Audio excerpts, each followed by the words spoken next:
Snax on.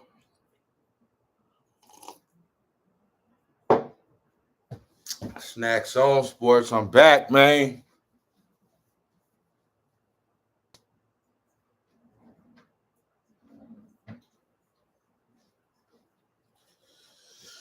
I'm back with another one, you dig?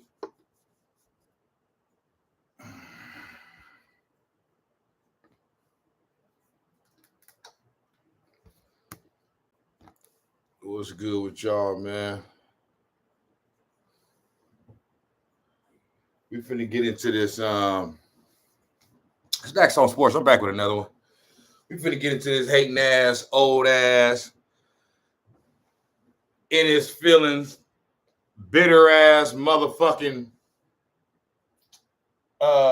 Isaiah Thomas. Isaiah Thomas, one of the all-time greats. You know what I'm saying? We all know that. I'm not trying to take away none of that, but it's like, come on, man. Come on, big dog. You know what I'm saying? You just gonna keep hating. I mean, the Jordan shit, you gotta let that shit go, big dog. You just gotta let that go. Jordan ain't thinking about you. You know what I'm saying? Gold ain't thinking about you, big dog. So, the Draymond Green show. You know what I'm saying? Everybody know Draymond. Draymond got the podcast popping and all that. You know what I'm saying? He's setting up his after career. You know what I'm saying? His after basketball career and all that. What's good with it, Cheyenne? You know what I'm saying? So yeah, Draymond Green setting that up. And he had Isaiah Thomas on the podcast yesterday. And you know, as soon as I seen the clips, the clips coming out, this man was hating, you know what I'm saying? I know it probably was a great interview. I ain't even gonna front, Cheyenne. I didn't watch the whole interview. I just seen a few of the clips that they was posting on YouTube. You know what I'm saying? So I got 3 clips here that I'm finna dissect. You know what I'm saying? But Zeke is an all-time great. You know what I'm saying? One of the greatest point guards of all time. You know what I'm saying? So some of the shit I'm gonna say is gonna seem like I don't recognize that. I totally recognize that. You know what I'm saying? You just a hating ass nigga. You know what I'm saying? I just gotta call it how I see it. You know what I'm saying? You got to get that hate out your heart, dog. You just got to do it. So Isaiah was on the Draymond Green show, and you know he gonna say what he gonna say. He feel how he feel. You know what I mean? But I disagree with a lot of stuff that he was saying. You know what I'm saying? Just because, especially a lot of the stuff that he was saying about Steph. I know he trying to kind of like cover it up and give him a little bit of love at the same time too, but he was really he really undercover hating on Steph Curry, and it's been like that because he may feel like Steph Curry ain't better than him. Ain't nothing wrong with him feeling that way. You know what I'm saying? I don't knock him for feeling that way, but the fact of the matter is Steph Curry better than you, big dog. You know what I'm saying? It just is. He surpassed you, so it's just hey, you just got to accept it. You feel me? So.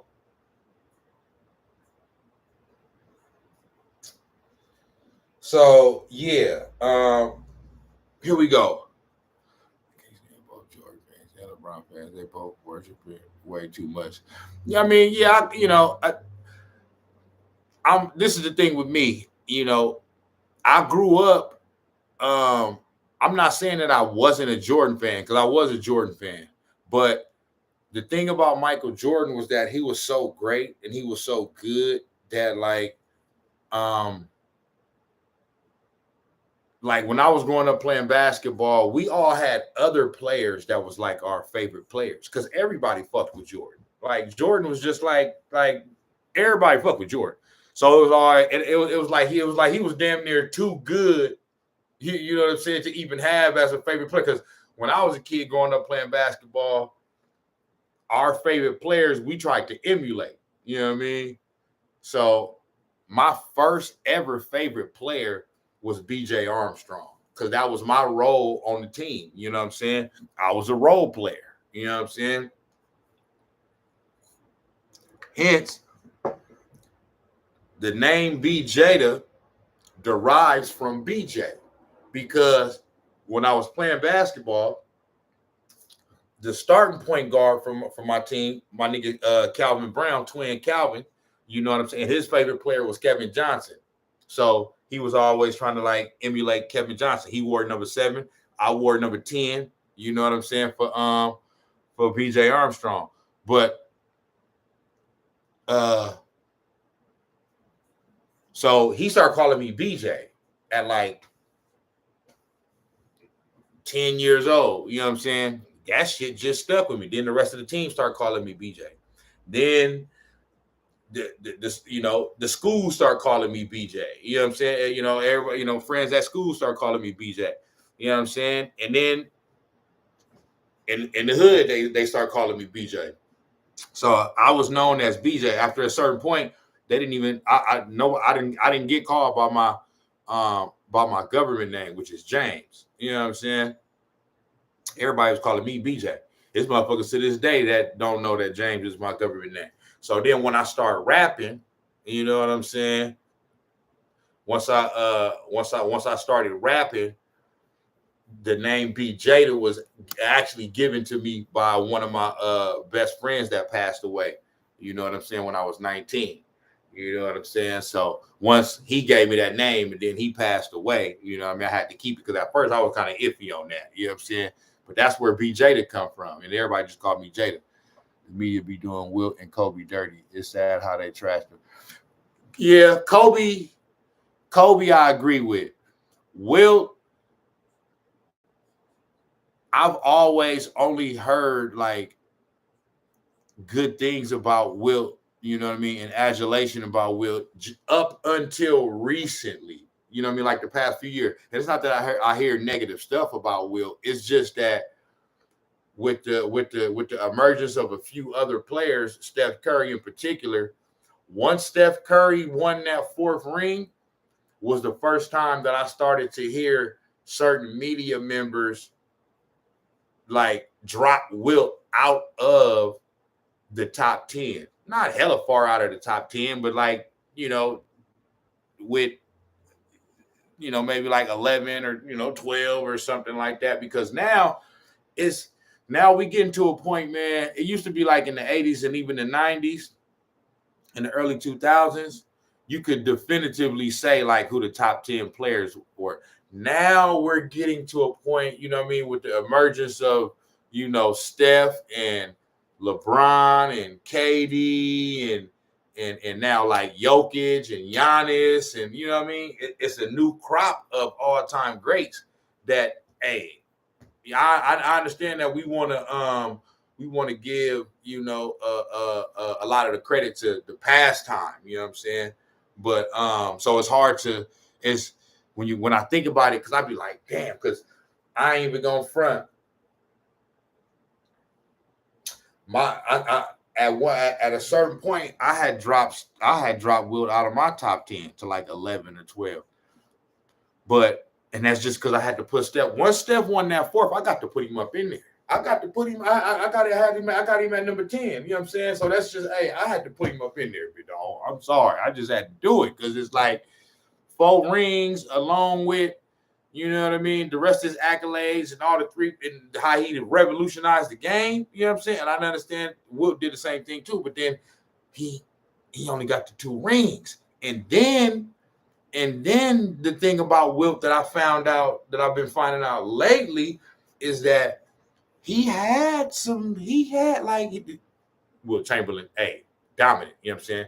But I'm starting to find out that he had some games where it was a few 8-pointers in there, a few, you know what I mean? Like when he should have, like, you know what I mean? You know what I mean? So, but nah, Wilt is, so it's just getting to a point now to where it's like, because I could name probably 15 I could name probably about 12 or 13 players that are worthy of being in the top 10. I'll try to do it right now. I know I'm getting a little bit off track. Supposed to be doing this Isaiah Thomas shit. I'm gonna get to it. But Cheyenne, you got me on one. So I can name probably 12 or 13 players that are worthy of being in the top 10. Okay. Let's go Michael Jordan. Let's go Kobe Bryant. Let's go Magic Johnson. Let's go Kareem. Let's go Larry Bird. Let's go Shaq O'Neal. Let's go LeBron. Let's go Tim Duncan. Let's go Bill Russell. Let's go Steph Curry. Let's go Wilt Chamberlain. Let's go Oscar Robertson. Let's go Isaiah Thomas. That's 13 right there. That's 13 players right there. And it's a few motherfuckers I know I'm missing. You know what I'm saying? But I'm saying those. Oh, Hakeem Olajuwon. You know what I'm saying? That's 14 players right there. You know what I'm saying? And if I just want to give you one more just to even it out at 15, I could say Julius Erving. I could say maybe Kevin Durant.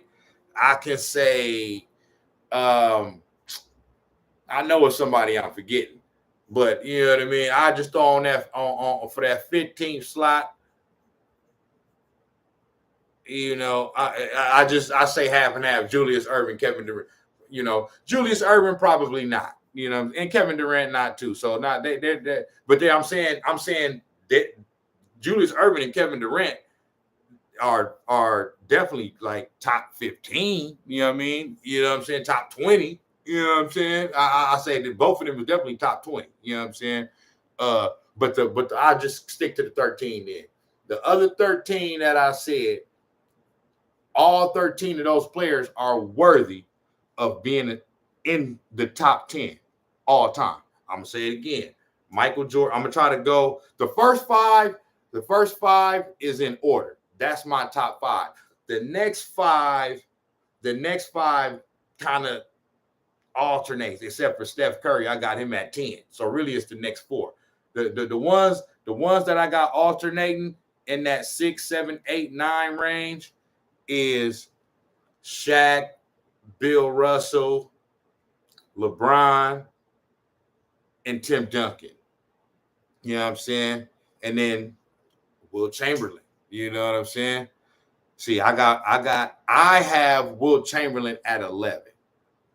Like at 11 or 12. You know what I'm saying? Between him and Hakeem Olajuwon. That's just me personally. No disrespect. You know what I'm saying? But that's just where I got him at, because I did have Wilt Chamberlain ahead of Bill Russell, but then I was like, nah, I can't do that. Bill Russell won all them rings, and he beat Wilt Chamberlain to win a lot of those rings. So yeah, I got to put Bill Russell ahead of Wilt Chamberlain. I know Wilt Chamberlain, the numbers is better, but I have a more of an all my opinions become more are more based off winning. Winning is more important to me. Stats and numbers are important too, but winning is just more important, just for me. So my top five is in order, but my next five after that, you know, is I kind of fluctuate. But Jordan, okay, 1, Kobe 2, Magic 3, Kareem 4, Larry Bird 5. That's 5 right there. All worthy of top 10 consideration. Then you got Shaq O'Neal. Then you got Tim Duncan. Then you got LeBron James. Then you got Bill Russell. Then you got Steph Curry. Okay, that's 10. Then you got Wilt. Then you got Hakeem and Isaiah. You know what I'm saying? So Isaiah got to be right there too within that top 15, just because he beat Magic and Bird and Jordan. So, I mean, he got to be up in there. You know what I'm saying? Top 15 for sure. But all 13 of those players, for me, have consideration for top 10 all time. So it just because it just fluctuates. The thing with Wilt winning only 2 rings is his teams is getting destroyed by Bill Russell. Celtics with 7. That is true. That is true. And I give you that, you know what I'm saying? But see, my argument, not necessarily against that, but what you could say, it like to kind of like offset that, because I get what you're saying. What you're saying is, well, Bill Russell playing with all these motherfucking Hall of Famers. And I get that. But the thing is, the championships are what made them the Hall of Famers, though. You know what I'm saying? So let's just say the Celtics, instead of winning, what they win, 11 rings or some crazy ass shit like that. Let's say if they didn't win 11, let's say they only won 3 in that time. It would still be, some Hall of Famers, but maybe it wouldn't, maybe like all of them may not be Hall of Famers. You know what I'm saying? Maybe only about 3 of them would have been Hall of Famers instead of 7 or 8. You know what I'm saying? So the bottom line is, the Celtics won. So that just is what it is. So, you know what I'm saying? But I'm not taking nothing away from Wilt, bro. Like I'm not taking nothing away from Wilt Chamberlain, my nigga. Wilt Chamberlain was that motherfucking nigga. It's just that, like, if Wilt had 2 more rings, he top 5 for sure. If Wilt had 2 more rings, then he would be over Larry Bird, because I got Larry Bird number 5. I'm talking about my top 5. You know what I'm saying? But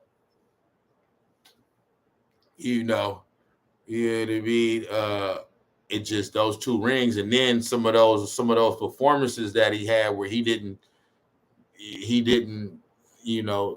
I know, some of them was maybe like later in his career, and you know what I mean, but he had some like, and I don't always agree with all these motherfuckers, but I heard Chris Broussard say something that I just agreed with. You know what I'm saying? Because he's the one that brought it to my attention. I didn't know. You know what I'm saying? Because like I said, all I had heard growing up and up until adulthood about Wilt Chamberlain was, I ain't heard nothing about. But you know what I'm saying? Then it's like, because see what it is. This all it is, bro. This all it is, Cheyenne. When you talking about these all-time greats, the thing is, it's like you gotta nitpick to get the separation. You just gotta, because they all are all-time greats. So they all are worthy of, you know what I'm saying, all of the praise that they get. You know what I'm saying? But no, I feel you about the LeBron worship. Jordan, though, for me, yeah, it is Jordan worship, but it's valid, bro. Like, it's valid. Like, I watch a lot of shit. I watch a lot of vintage shit on YouTube, musically. You know what I'm saying? Musically, and especially sports wise, bro. I'm watching shit from the 90s, bro. After Jordan won 3 championships, they was already saying he was the GOAT. You know what I'm saying? Like, they were already saying Jordan was the greatest of all time just after 3 rings, bro. You know what I'm saying? Just because of what he did and the impact and just how dominant that he was. And then, like I said, he was not just him, his team, but I'm saying obviously they wouldn't did it without him. But he was the first person to three-peat. He was the first player, and the Bulls were the first team to three-peat since Bill Russell's Celtics. So that's been, you got to think of, in the 80s, you had the great Magic Johnson and the great Larry Bird. So he did something both of them ain't never did. You know what I'm saying? So Michael Jordan was already considered to go after 3 rings, bruh. You know what I'm saying? And so then to go to do something, this ain't never happened, but ain't no athlete. I'm not gonna say no, I'm lying. I can't say no other athlete but I'm saying the way he did it and the success that he had. I was gonna say ain't no other athlete. I mean, well, it's kind of is the same, because the examples I can use is Bo Jackson and Deion Sanders, but both of them were actively playing football and like they didn't see. Jordan stopped playing baseball. He wasn't playing baseball for hella years and shit. That nigga didn't play baseball since he was in fucking high school. And then just picked it up, like, what was that? So what would that be, like 10 years later and shit? 10, 11, 12 years later, and it was high school. You know what I'm saying? Like, now this nigga trying to play in the majors and shit. You know what I'm saying? Like that, no athlete ever has done that, bro. You know what I'm saying? So yeah, Bo Jackson, Deion Sanders both played two different sports, but Deion Sanders did not play baseball for 10 years and then jump back in, or not play football for 10 years and then jump back in. Like that's not like nobody. So to go do that and then to come back and win 3 more in a row, bro. You know what I'm saying? To make it 6. And then not only to win 3 more in a row, also to have one of those seasons, the fourth, which was the first of the the first championship of the first three-peat, to set the all-time season. The nigga set the all-time season senior record. The Bulls did 72-10. Okay, won the championship, won the Finals MVP, won the league MVP, won the All-Star MVP. Was All-Star was first team All-Pro or with All NBA and first team All Defensive. Like, bro, this nigga, I mean, come on, man. Like, you know what I'm saying? So, the praise that Jordan gets, bro, it's worthy. And the difference with Jordan and LeBron is, if you notice, Jordan is not in the spotlight. Like Jordan, he don't do interviews like that. He ain't out here bragging, talking about I'm the GOAT. He's never said he's the GOAT. He's never came out and said I'm the greatest of all time. In fact, he always said I would never say that I'm the GOAT because I didn't get a chance to play against Will. I didn't get a chance to play against Bill Russell. I didn't get a chance to play against Jerry West, Dr. J. You know what I'm saying? I think he may have played because Dr. J retired, 84, 85? So I think he may have played 1 or 2 years against Dr. J. Or maybe he didn't. You know what I'm saying? I don't know. But I know Dr. J retired somewhere around that time when Jordan first came into the league. You know what I'm saying? So it may have been like 1 year where their careers overlapped. You know what I'm saying? But so I get it. But the whole hate on Jordan, that shit never came, bro, until this LeBron shit. Like, you know what I'm saying? Like, it was never like all of this shit, like they talking about this shit that's going around, like Jordan didn't have a left. What the? I don't know who the fuck. What I mean, these young kids, I don't know what the fuck these motherfuckers is talking about. Jordan didn't have a left, bro. Jordan's one of his most iconic plays of his career and in NBA history, he drove left and finished left.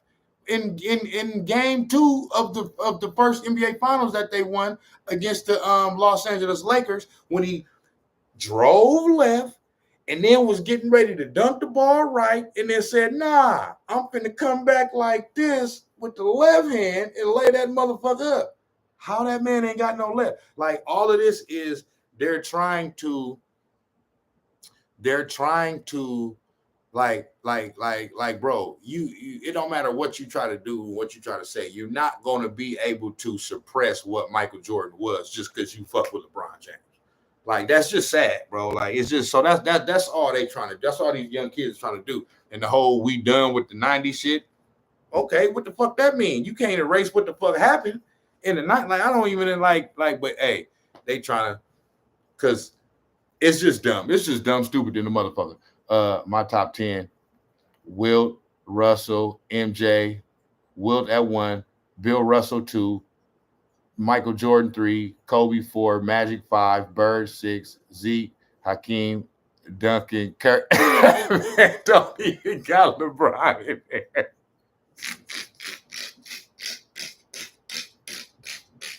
Hey, I respect it though. I respect it, bro, because that's your top 5, bro. And I mean, that's your top 10, you know what I'm saying? And you gotta respect it, bro. I respect the fact you ain't even got LeBron in the top damn 10. You know what I'm saying? Like, that's what's up. That's what's up. You know what I'm saying?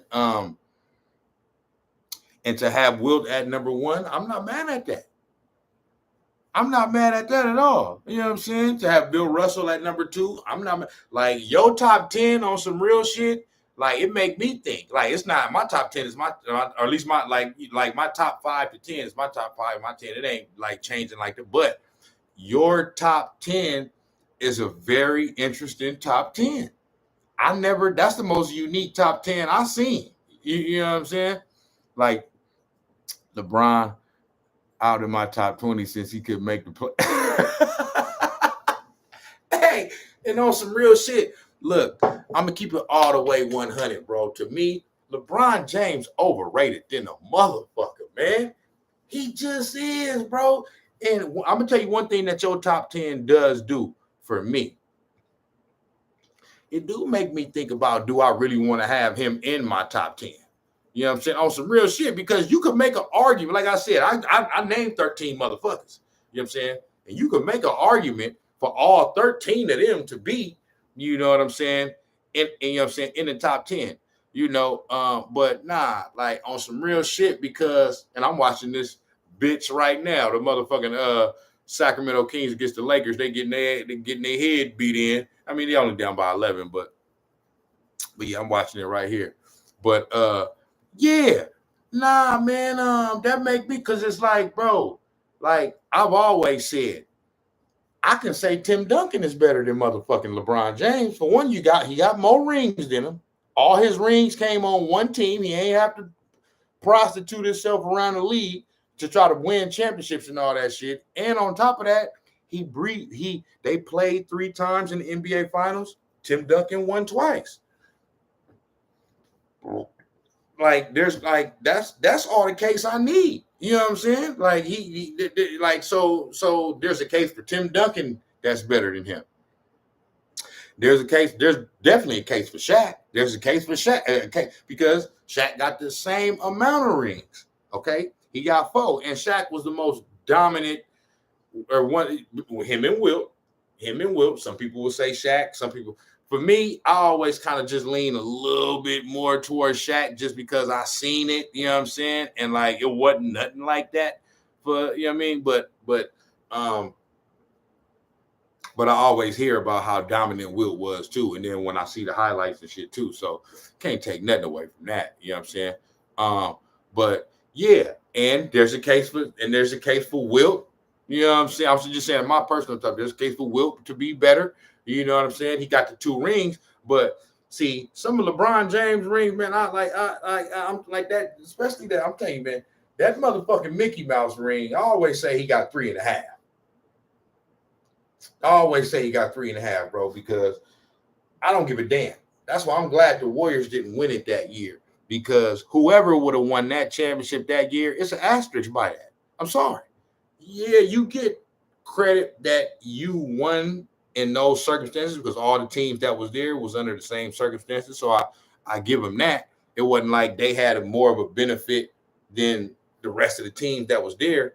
But bro, it was a 4 or 5 month break in the middle of the fucking season, bro. Like, what the fuck? You know what I'm saying? Like the real off season ain't even that fucking long. You know what I'm saying? The real off season for the NBA is only 3 months fucking long. These niggas have 5 months off. You know what I'm saying? So I'm not trying to say they benefited more than any other team. I'm just saying the circumstances in general, it just was off. It was different. It was no fans. It was no travel.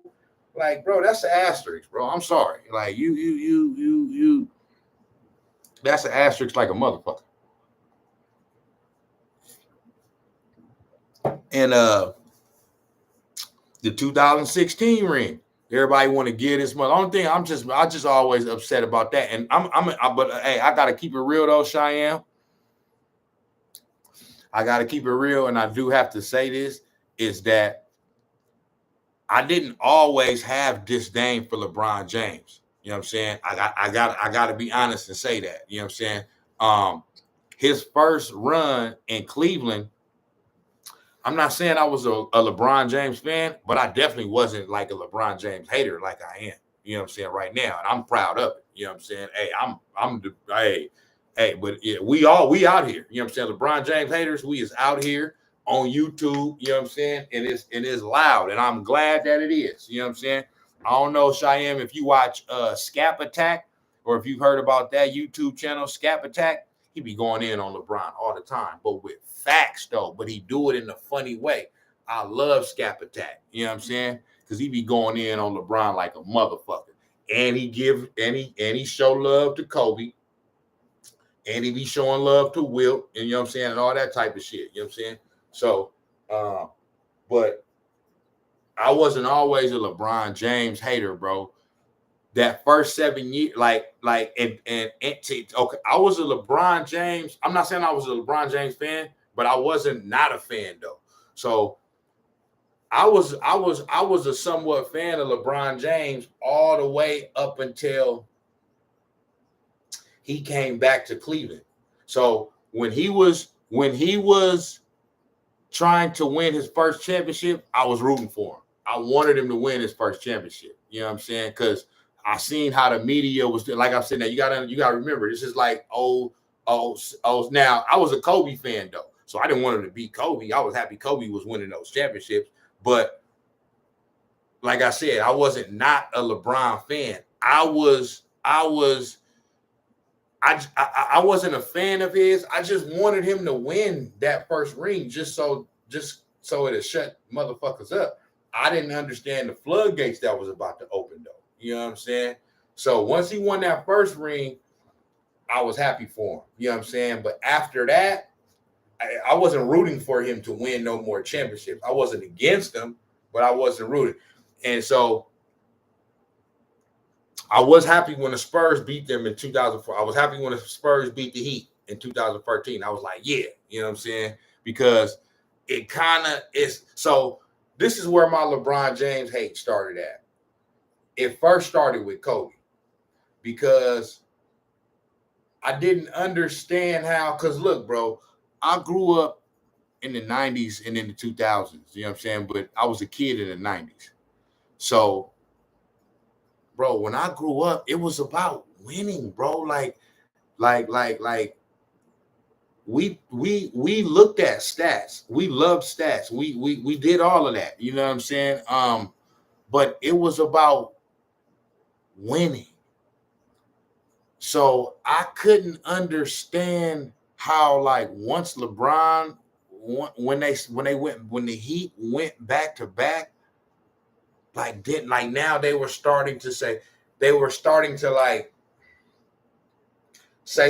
is better than Kobe, and is he the GOAT, and all, that's when the chatter first kind of started with the GOAT shit. You know what I'm saying?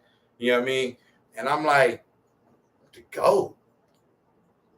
He's a great player. He no fucking GOAT. You know what I'm saying? And then the Kobe thing is because I recognized that, because see, at that time Kobe was my favorite player, bro. Like Kobe was my favorite fucking player, dude.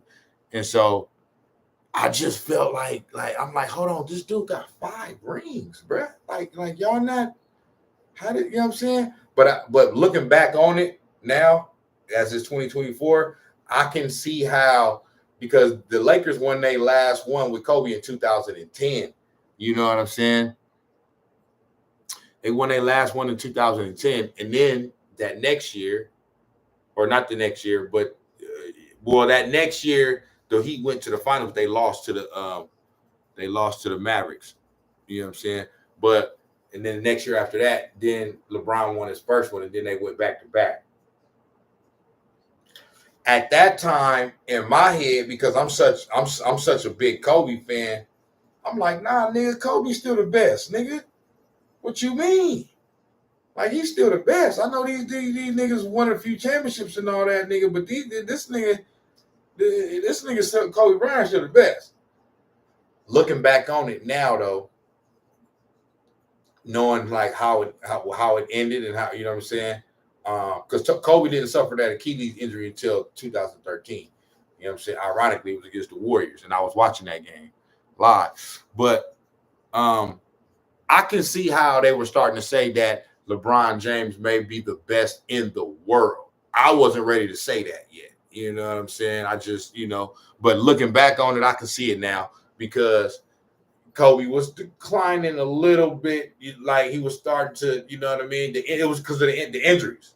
I'm not, you know what I mean? Like, that's all it was. The injury, the athleticism was starting to wane a little bit from the injuries. And then once that Achilles happened, it was just, after that, he just never was the same. And he only played another 2 years after that. But it wasn't the same after that. But I love the way he ended it off, though, with that 60-point, you know what I'm saying? The crazy thing about that is, the Kobe 60-point game, you know what I'm saying, when he scored 60 in his last game, that was the same night that the Warriors were playing. It was the last night of the NBA season, 2015, 2016. That was the night that the Golden State Warriors broke the single season record and won their 73rd game. So both of those games were on at the same time, because the Lakers and the Warriors both play at the same time when they both play here in California. You know what I'm saying? So so there was both 7:30 games. I was watching the Kobe game. The Warriors is my favorite team, but I was watching the Kobe game. I seen a little bit of that Warriors game, that 73rd game, but I don't even think I watched any of the second half of that Warriors game. I only watched like a few parts of the first half. After that, I was just watching Kobe, because what he was doing was just, I'm like, damn, this nigga, and then this nigga scored 60 fucking points in his last game. Like, it don't get no more legendary than that. You feel me? So, why was I saying that? I forgot why I was saying that. But anyway, you know what I'm saying? Looking back on it, I can see how. But my disdain for LeBron kind of started with that. It first started with the Kobe shit. I'm like, nah, this thing ain't better than Kobe. But I wasn't over the top with it yet. Once the Cleveland Cavaliers won that championship in 2016, and I seen how that's when the GOAT shit started for show for this nigga. And I'm still like flabbergasted, bro, because I'm like, dude, like, he's not the fucking GOAT, bro. Like, Michael Jordan is the GOAT. He still got 3 less rings. What the fuck? You know what I'm saying? And then, so that's where my disdain for LeBron started. Because, and it wasn't just that, it was what happened in that series.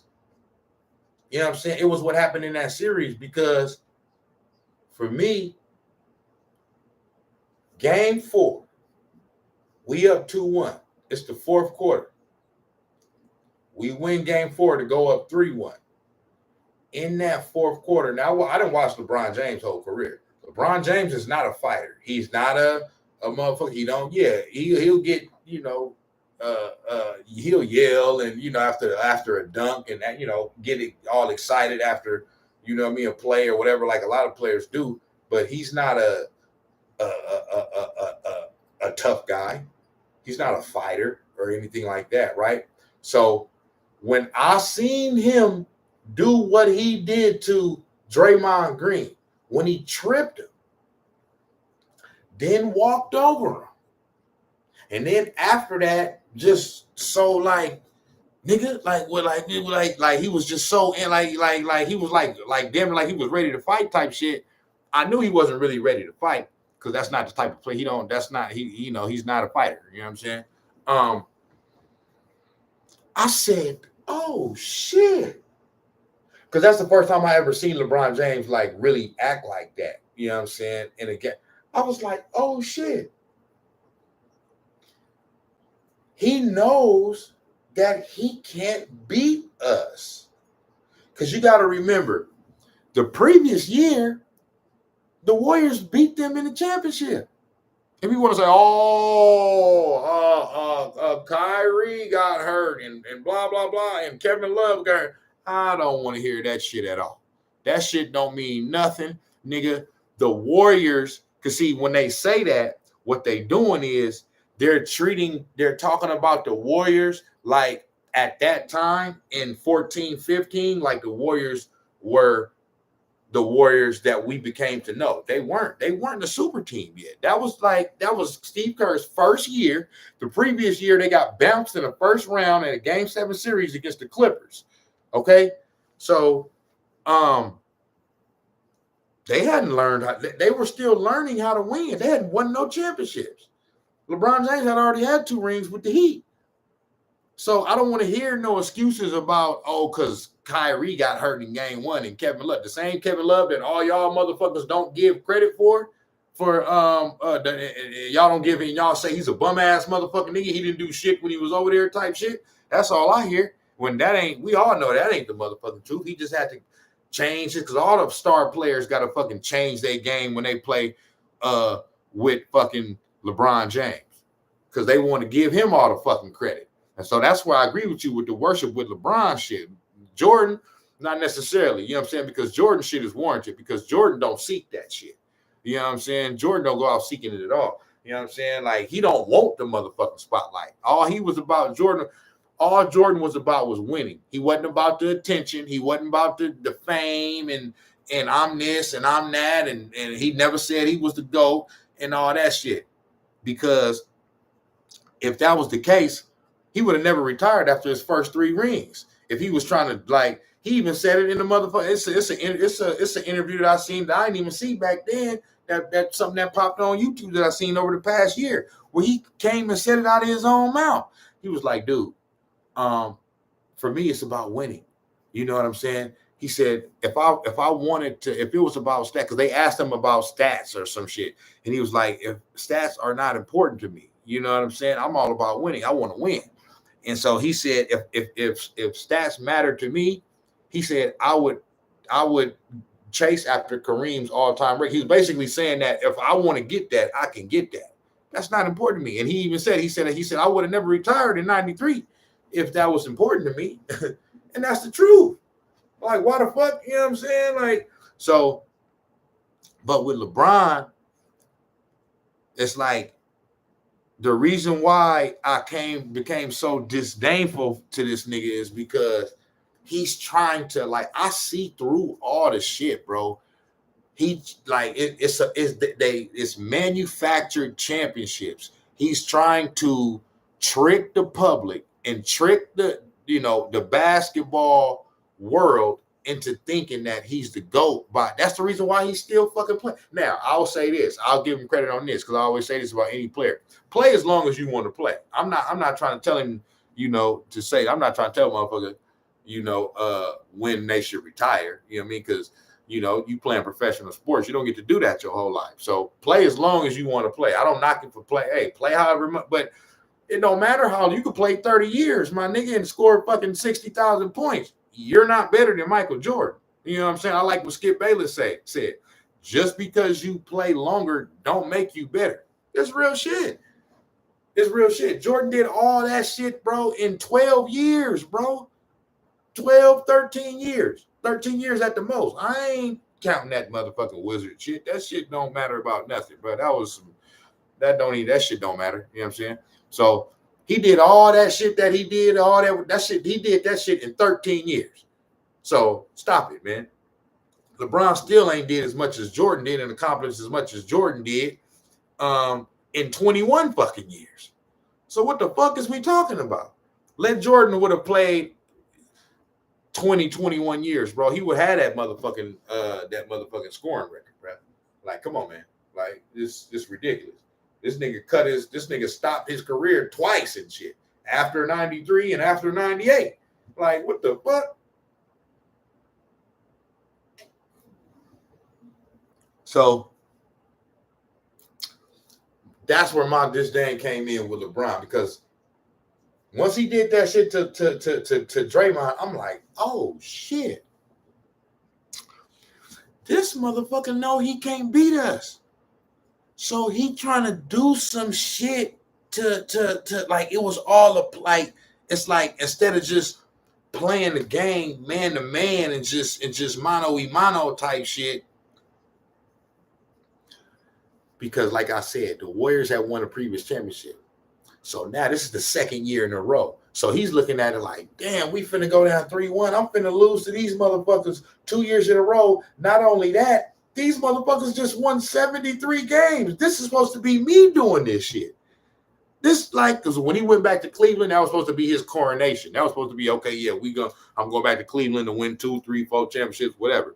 And nah, Steph Curry was like, nah, bruh. You know what I'm saying? Like, nah, this me, fam. So, and that's another argument against Michael, against him with, like, bro, like, it's a nigga that got the same amount of rings as you and got the same stature as you in your so-called era that didn't come into the league with that type of expectation. You came into the league with that. You were supposed to be what you became, and you became that. So I give him credit for that. But he's overrated, bro, because of the fact that how he won his championships, how they did it. You know what I'm saying? I didn't knock him for going to the Heat. I'm not knocking you because you went to the Heat. I'm just saying all championships ain't built the same, bro. You basically said, I can't do it over here. It was supposed to be LeBron and Kobe, LeBron versus Kobe in the finals. They had the puppet commercials, bro. It was supposed to be LeBron and Kobe. Kobe did his job. Kobe got there. He waiting on this nigga. This nigga keep losing him. This nigga losing the fucking Dwight Howard and the Orlando Magic with Hito Turkoglu and Jameer Nelson and Rashard Lewis after having the number 1 seed and winning fucking 65, 66 games and shit. The fuck? Nah, bro. You know what I'm saying? So he basically said, nah, I can't do it. I'm not. It's okay. That don't mean you won't be an all-time great, but you're not good enough. You wasn't good enough to get over the hump and do it with the team that drafted you and get it out the mud. Steph did it. Jordan did it. Kobe did it. Giannis did it. Jokic just did it last year. LeBron didn't do that. He couldn't do it. But I don't knock him for going to the Heat. I didn't knock him for going to the Heat. I'm just saying, don't sit up there and try to say you the GOAT all of a sudden. Because you went over there and you teamed up and basically made a motherfucking all-star team with you and Dwayne Wade and motherfucking Chris Bosh and Ray Allen and fucking Miller and fucking all them motherfuckers that they had, man. Fucking Udonis Haslam and man, come on, man. That's cool. You got your little championship. But it wasn't, you didn't get it out the mud, my nigga. What you tried to do was make the competition so unbalanced that you had no chance but to win it. And you still didn't even win it your motherfucking first year. Nigga, you lost to once you lost to once you lost to the motherfucking Spurs in the 2007 finals, you can't be the GOAT. Jordan did because Jordan never lost. You know what I'm saying? Now, let's say LeBron would have won 6 championships after that 2007 loss. It's a case that he could be. It's a case that he could have been the GOAT. You know what I'm saying? Because it's similar to the Tom Brady, Joe Montana thing. You know what I'm saying? Now Tom Brady as far surpassed him. But if you get the same amount and then okay, it's kind of okay. But he never did that. You know what I'm saying? So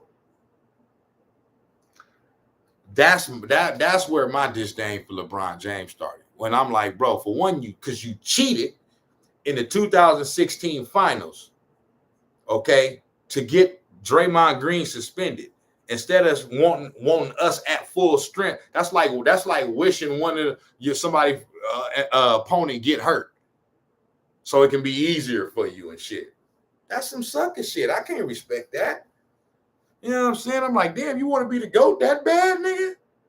Like you got that much motherfucking pride and ego, and like you want to be the GOAT that damn bad, to where you want to cheat and get the motherfucking NBA to suspend a motherfucker, so that way you can have an easier advantage to get back in the series and then win. And then it played out just like that. So once that shit happened, I wasn't fucking with LeBron no more forever, nigga. I was like, fuck that nigga. That nigga's a bitch. Straight the fuck up. Straight up, hoe cake ass nigga, man. I stopped fucking with LeBron right there. Because I'm like, oh no, that's some sucker shit. That's some sucker shit. You trying to hope and wish and pray that niggas get suspended and hurt and all that other shit, nigga, so you can win just because you want motherfuckers to be like, oh yeah, he's this and he's that and blah, blah, blah, blah, blah. Nah, I can't. Nah. That's the reason why he's stuck at 3.5 right now. Like it's the karma. You ain't been you know what I mean? So then once he exposed himself to me from that, then I started to see. So now when you look at it, like I said, I don't knock him for still playing. If you want to play, continue to play. I don't. This the NBA. If I was in the NBA, you can't tell me when to stop playing. You know what I'm saying? If I want to keep playing, I'm playing. But I'm saying, bro, this is what I'm saying. There's really no reason for this man to keep playing outside of, like I said, him wanting to play. There's nothing wrong with that. But what he's trying to do, he's trying to get the total numbers and all the stats and all that, so that way, he can sway the basketball world and the dumb motherfuckers that don't know shit to sway them so it can like be an argument, because he can't really win it. LeBron James himself knows deep down in his heart he ain't better than Michael Jordan. He knows this. He know he ain't better than no motherfucking Michael Jordan, man. But he just trying to get the public to say that just because you're not better than Michael Jordan. Nigga, look, I'm looking at him right now. What number he got? 23. You wearing the nigga number. How the fuck you better than nigga and you wearing his shit? Nigga, the fuck?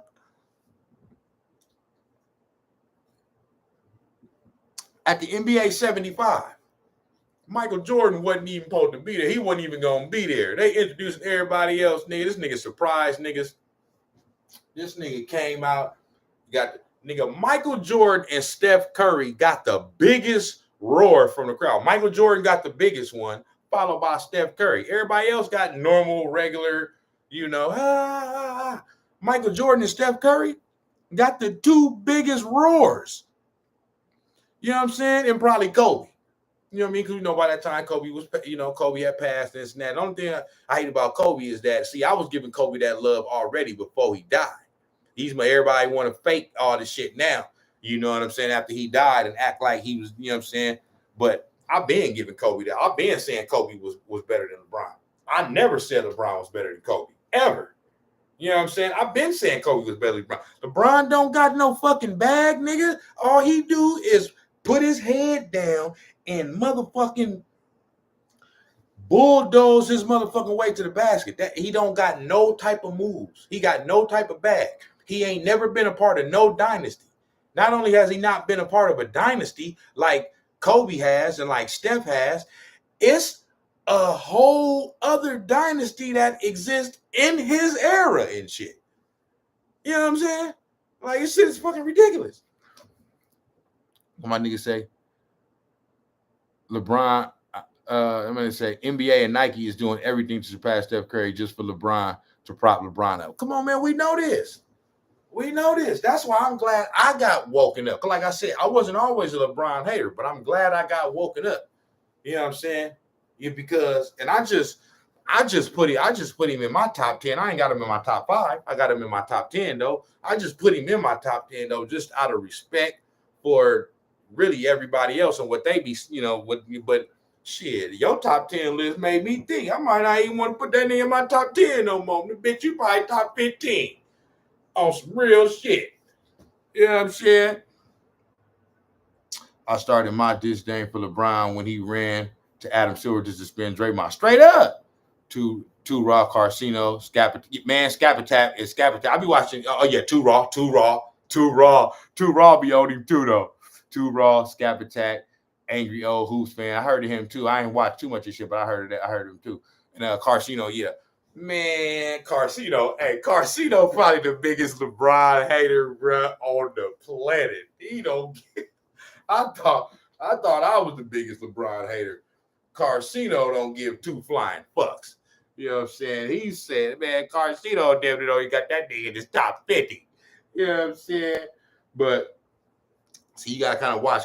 You got Cino got that baseball. Hey, you gotta kind of watch Carcino though, because I mean everybody got their opinion. So I'm not trying to knock him, you know what I mean? But it's, you know, I think Carcino from what I think he's from Detroit. Like he's saying Isaiah Thomas is the greatest of all time and shit. Come on, bro. Like just stop it, bro. I know Zeke is one of the all-time greats. I get that. But come on, man. That man ain't no motherfucking go, big dog. Speaking of Isaiah Thomas, let me get to my motherfucking what I was trying to talk about. So, bro was on the Draymond Green show, you know what I'm saying? And he's just said a few things that I just didn't agree with, you know what I'm saying? So, and it just showed me that he's just still in his feelings. And it's like, bro, I'm getting older. You know what I'm saying? So you definitely old in the motherfucker. You know what I'm saying? You still like Jordan ain't tripping off you, bro. But I just want to play a few things that I seen that he said, you know what I'm saying? And then he, you know, he didn't say nothing about Steph Curry. It's just I know how to read between the lines when I hear somebody say something. So he was saying shit to where he was undercover, like trying to like he really hating on Steph, bro. It just is what it is. You know what I'm saying? Let me see. Let me run this real quick. What's up, y'all? You've been in the zone and you want to take your empire to the next level? Peace. What's up, everybody? Welcome to the Draymond at any point. When I didn't make the team, my first reaction was. So they talking about him not making the dream. He's still tripping off the motherfucking dream team and all that other shit, man. Why didn't I make it? Right? And that was the first time I had never made the team. You know, when you try for a team, remember they used to write your name up on the wall, you made it, right? Let me see. Let me get to the point. Oh, Isaiah, you should have known that. But that ain't how I operate. That ain't how I think. I wasn't like going to. He basically was saying, you know what I'm saying, that at that time, he never thought about it like that. That, you know, that Jordan would have, you know, said whatever, did whatever to try to keep him off the team, whatever. This is the thing about it, bro. Like, bro, it wasn't just Jordan. It wasn't just Jordan. Obviously, Jordan gonna come out and say it wasn't just Jordan. Pippen didn't want your ass on the team.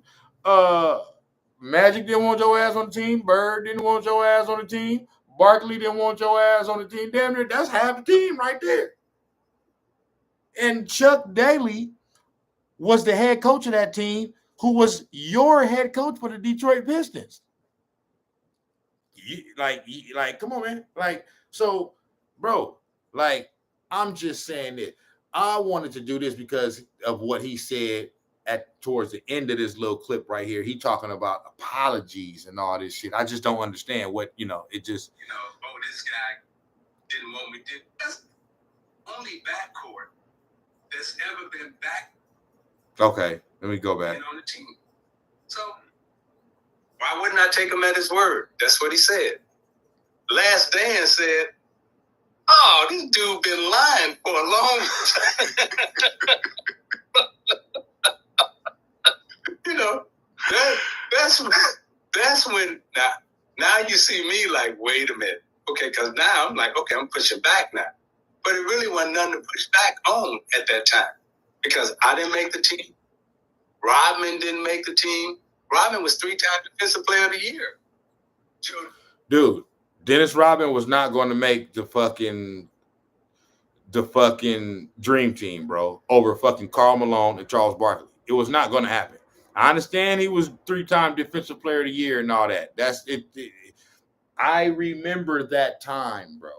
Okay, I was in the sports early, so I was what 9, 10 years old at that time. I've been in the sports since like 8, 9. But I remember Barcelona '92. I was 10 years old, right? So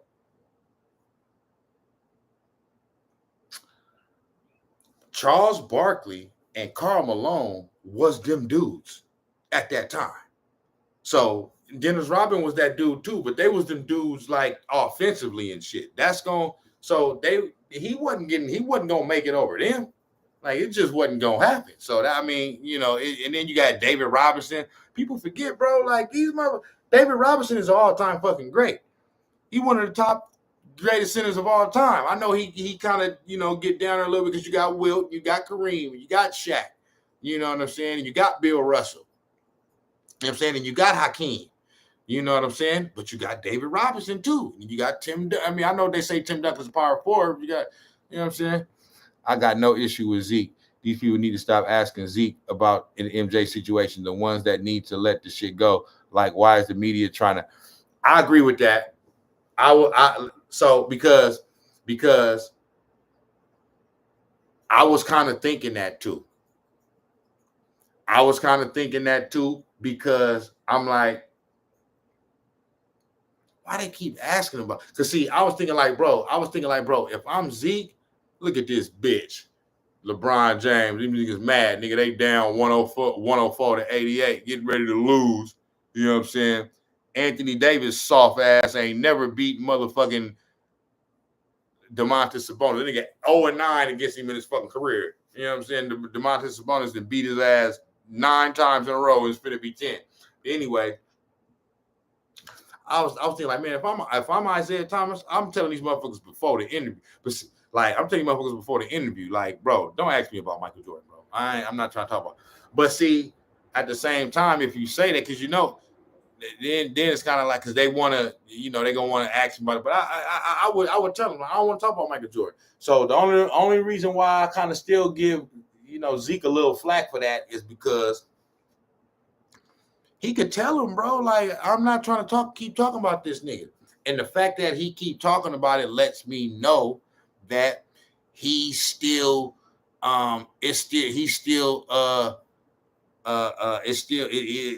hurts him. You know what I'm saying? And my only thing is like, I mean, you can't tell a motherfucker what to move on from, but I think by this time you should move on from that. You should be tired of even talking about it. You know what I'm saying? And once you tell 1 or 2 interviewers that, everybody else gonna stop asking you about it. Because Isaiah Thomas is a legend enough to have interviews and talk about just his own career, just his stuff. He don't got to talk about, Michael Jordan. But the thing is, this is the thing that Isaiah Thomas got to come to grips with.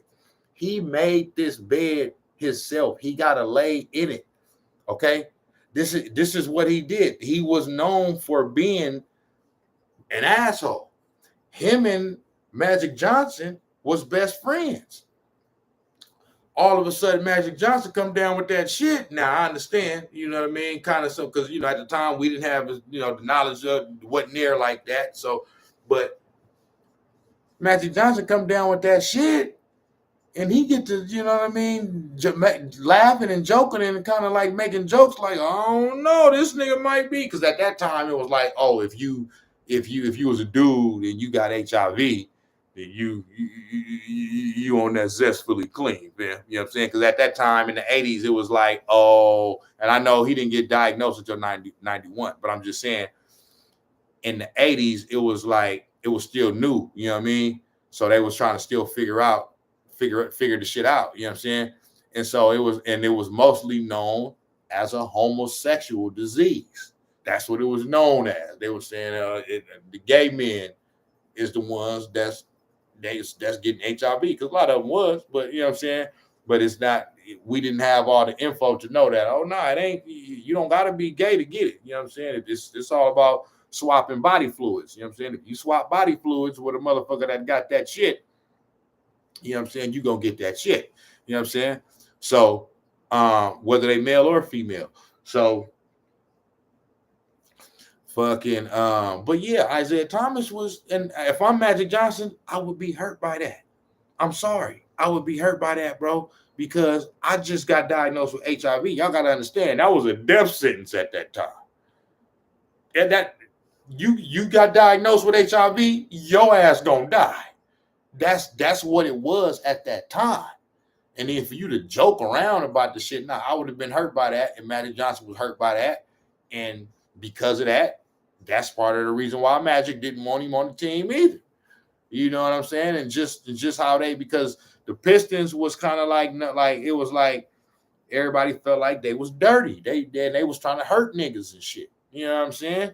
And a lot of the NBA, the other players wasn't. So I'm just saying, And Zeke was the leader of that. He was the ring leader. The littlest nigga, he was because he was the nigga Zeke. Nigga straight out of Chicago. That's a hard ass little nigga right there. Zeke ain't no motherfucking punk. Isaiah Thomas ain't no punk. I'm not saying he no punk. We know he ain't no motherfucking punk. You know what I'm saying? You feel me? This is Isaiah Thomas we talking about. The only player in NBA history to beat Magic, to beat LeBron. I mean, to beat Magic and to beat Bird and Jordan. He beat all three. You know what I'm saying? So it's something to be said for that. But I'm just saying how he was and how that's all I'm saying. But I mean, I ain't got no problem with anybody that ain't got no problem with Zeke. You know what I'm saying? It's just this is the part. Okay, this is the part where I disagree with what he said. Dumars didn't make the team. Joe Dumars was, 89 NBA Finals MVP. I was 90 Finals MVP. We're the only backcourt that's ever been back-to-back NBA Finals MVPs. So, okay, and I'll say this. This is another thing I'll say. Was Isaiah Thomas worthy of being on the team? Yes, he was worthy of being on it. Yes, he exactly was. He was, but it's only so many spots. And my thing is, I had no problem with John Stockton being on it. I just see they like to shit on, and this is what I don't like. They like to shit on John Stockton now and this, bro. John Stockton wasn't no punk either. Like a lot of guards called him dirty. You know what I'm saying? So I'm saying, bro, like John Stockton is the all-time assist leader, the all-time steals leader. If not for Michael Jordan, the Utah Jazz will be two-time NBA champions, back-to-back. The Utah Jazz in 97 and 98, bro, they were off, like, bro, people don't understand, bro, how good those teams were, my nigga. Those 97 and 98 Jazz teams were two of the best teams. Like, dude, the only thing they didn't do was win the championship. They ran into Michael Jordan. There's no shame in that. There's no shame in losing to Michael Jordan. You know what I'm saying? But the problem with that is when you don't win, then down the line and years down the line, it's easy to forget how good those teams were because they ultimately didn't win the championship. You know what I'm saying? But those teams, that's the whole thing why I don't agree with they want to say this to prop up LeBron James. Oh, he didn't. Who was he playing? Who was Jordan playing against in this fight? Bro, every team that Jordan beat was one of them, like, bro, like, what the fuck is y'all talking about, nigga? Like, especially that last three. Especially that last motherfucking three. But the first three, too. But especially that last three. That 96 Supersonics team, bro, they won like 65 games that year. 60, they was in the 60s. They won 60-something games in 1996, nigga. The motherfucking, in 95, 96, the motherfucking Seattle Supersonics, my nigga. And Gary Payton and Sean Kemp was off the motherfucking hook, nigga. And they had Hersey Hawkins, nigga, who was shooting that three and playing that defense. And they had Detlef Schrempf, who was shooting that three. Nigga, they had motherfucking Nate McMillan, nigga, one of the best defenders in the league at that time. And he was making them threes. He was like the 3-and-D nigga. You know what I'm saying? Like, come on, man. Y'all niggas not understanding, man. That team, and then George Karl was the coach. Then in 97, 98 against the Jazz, bro, Karl Malone was the MVP. Either one of them years, 97 or 98. You know what I'm saying? That's why Jordan, was like, oh, y'all think this nigga the MVP? Okay, I'm finna show you. You know what I'm saying? Karl Malone was the second all-time leading scorer all time behind Kareem Abdul-Jabbar for all of these years until LeBron James surpassed it last year. So these motherfuckers want to say all this shit about Karl Malone, bro. Karl Malone is one of the greatest. Like, to me, Karl Malone and motherfucker. Now, maybe you could debate it, but to me, Karl Malone and Charles Barkley, even without having rings, I still got them in my top 20. Now, they are like, I got both of them like in between like 17 and 20 all the time, but they still in my top 20, nigga, without having rings. Nigga, and Charles Barkley, 93, he won the MVP. That Phoenix Suns team, bro, with Kevin Johnson and Charles Barkley and motherfucking they had Richard Dumas, he was balling. They had motherfucking they had some motherfuckers. It's some motherfuckers I'm forgetting. I'm sorry, but they had some motherfuckers, and they was one of the best teams in the league that year. That's why they made it to the fucking finals. So they don't. It seems so in the people that wasn't alive to see that at that time. They don't understand it because they wasn't there to see it. You know what I'm saying? Like, they was great. They just didn't win because they went up against Michael Jordan. So now when you fast forward and you want to talk about motherfucking LeBron James, Michael Jordan never played against a team like the motherfucking the Warriors and all that shit. For one, I don't want to hear that shit at all because for one, y'all talking about LeBron James the GOAT. If you the GOAT, you supposed to beat Steph Curry. You supposed to beat Klay Thompson. You supposed to beat Draymond Green. Oh, what about when Kevin Durant came over there? So you supposed to beat him too. You've been beating him. You know what I'm saying? All the time. You the GOAT. If you the GOAT, you gonna beat them. I always said, to me, I don't give a fuck. I'm a Warriors fan. To me,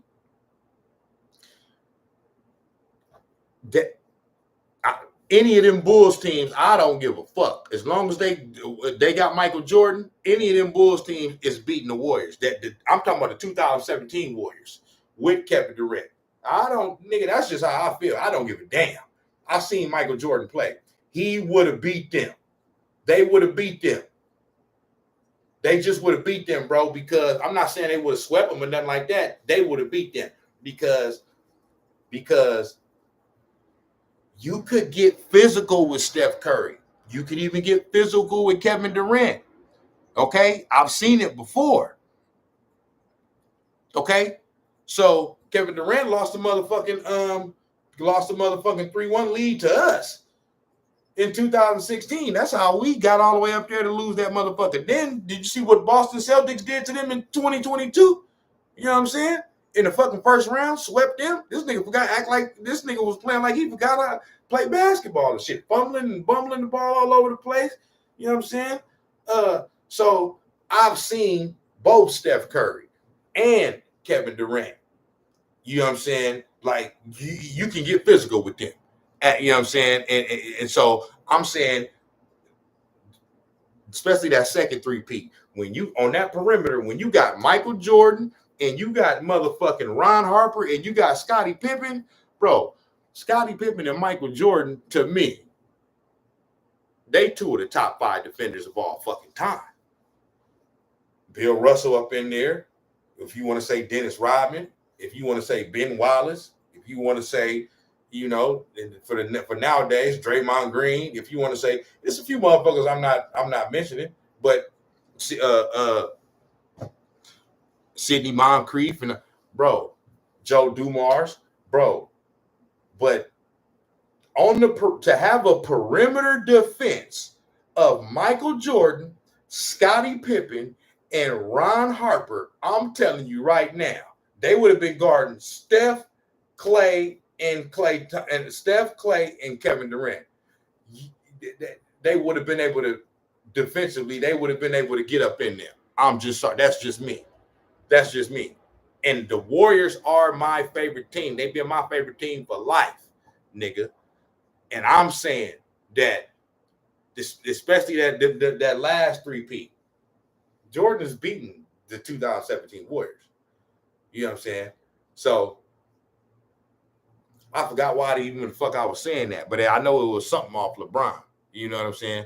But as far as the dream team goes, It's only certain. Oh, that's why I was saying that, because I was just saying how dope Michael Jordan was, and how when they trying to make this argument about Isaiah Thomas versus John Stockton was worthy of being on the team too. I'm sorry, he just was. I don't give a fuck what nobody say. John Stockton was one of them niggas. He was a straight dog. You know what I'm saying? So it's just who you gonna pick, Stockton or you know what I'm saying, or Isaiah Thomas. This is another thing you got to remember too. By that fucking time, this was 1992 when the Dream Team was. Isaiah Thomas only played another 2 years after that. Now I understand, Larry Bird was at the end of his career too. But I mean, that's Larry. I mean, it's Larry Bird. Like, I remember being a kid at that shit, bro. Like, we were excited that Larry Bird, Michael Jordan, and Magic Johnson is playing on the same motherfucking team. You know what I'm saying? That was just like, so we wasn't looking at it like, oh, Larry Bird is old and his back and all that other shit. That wasn't, like I said, I was only 9 or 10 years old at the time, so maybe I wasn't really recognizing the details of everything. Because when you're that young, you just a fan of the sport, and you a fan of players. So I wasn't too in tune with, I just knew Larry Bird's name, and I knew Magic Johnson's name, and I knew Michael Jordan's name, and I knew that they was all great. And for them to all be on the same team, I was like, yeah. And then once they start blowing motherfuckers out by 50 every damn game, you know what I'm saying?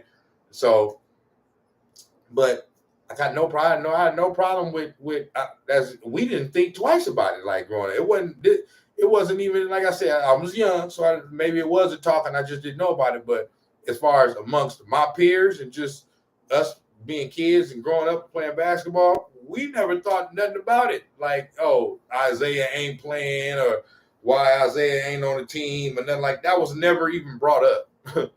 That was never even brought up. I never heard that type of shit until I became an adult. You know what I mean? When I was in my 20s and shit, then that's when I start kind of like hearing that type of talk, because then I start knowing what was kind of going on behind the scenes. You know what I'm saying? These bitch ass niggas, these fakers, then got swept by the motherfucking Sacramento Queens. You know what I'm saying? Bitch James, you think you the motherfucking go, but you out here getting swept left and right, bitch.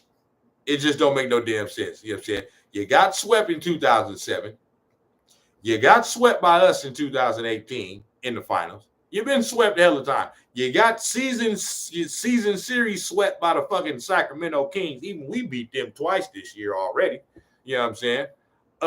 You got swept out the motherfucking Western Conference Finals by unathletic ass Nikola Jokic last year. How you the fucking go? How you the fuck got over? Oh, well, Jordan got swept. Yeah, Jordan got swept once early in his motherfucking career, nigga.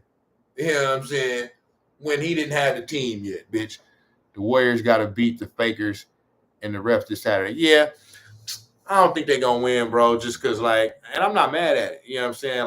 Like, my thing with the Warriors is, bro, I'm not mad at nothing, because they done already gave me 4 championships. I know the dynasty is coming to a close, and you know what I mean. If Steph play, maybe if Steph play, yeah, they got a shot at winning.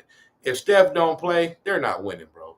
They're just not winning, bro. It's just, you know what I'm saying. I think next year they'll be better than they were this year. You know what I'm saying. I know it was, they're gonna be, man, they're gonna be better next year, nigga. You know what I'm saying. Steph to get his fit. That's it. See, this is the thing with me. I'm with you. I do want Steph to get his 5th. I hella want Steph to get his 5th, just so that's another argument. But see, that's another argument against LeBron James. Like, how you the greatest? How you the GOAT? And it's a motherfucker that's in your same era that got more rings than you. That don't make no. I mean, I don't understand that. No, he's more of a motherfucking GOAT than you, bitch. The fuck? You know what I'm saying? And he wasn't even supposed to be this. And on top of that, he done played you and beat you to get 3 of his motherfucking rings. He had to go through you. So what the fuck? And he got a fucking dynasty. And you ain't never been on no motherfucking dynasty. How you the GOAT and you ain't never been a part of a dynasty?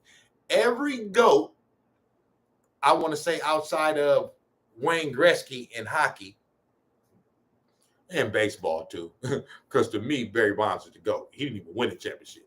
I was mad when they lost in 2002 to the Angels. I was fucking hot, man, because they had it game 6. They fucking had the fucking game. They was getting ready to win the fucking World Series, and the Angels just went on some miraculous shit. Won game 6, then came back to win game 7. I'm like, damn. Now, Barry Bonds got a ring because he was on the staff. He was on the staff. He was on one of the staffs for one of those 3 championships they won in 10, 12, and 14. I forget which one. I think it was 12 and 14. One of them. He was on the staff. So when you're on the staff, you get a ring. But it ain't the same as the player. But for me, Barry Bonds is the GOAT of baseball. I don't give a damn what nobody say. I respect Willie Mays. I respect Babe Ruth. You know what I'm saying?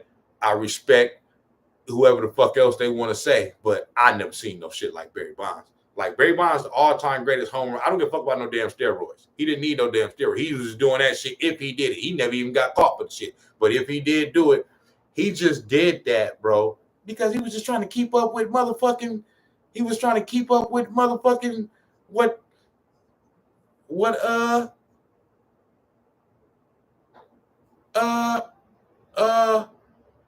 Sammy Sosa and Mark McGwire was doing. Like, hold on, these niggas ain't better than me. But they getting all this love because they on roids and hitting all these home runs. Okay, watch this. Let me take a little something, nigga. 73 home runs, all-time leads. So I ain't gonna put on no damn steroid. He didn't need that shit. I'm saying he's the leading all-time home run leader. And he got, if he wouldn't have got walked so much in his career, this nigga would have hit 800 home runs, bro. He would have just did it.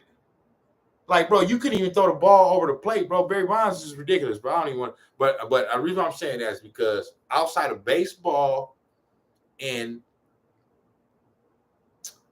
hockey, because I'm not familiar. If I know Wayne Gretzky played for the Los Angeles Kings and he won a championship with the Los Angeles Kings, but I don't think that they were I don't think they ever became a dynasty, if I'm not mistaken. I know Wayne Gretzky is the greatest of all time, but I don't think, I may be wrong. I don't know, because I'm not that knowledgeable about hockey, but I know a little bit, you know what I'm saying?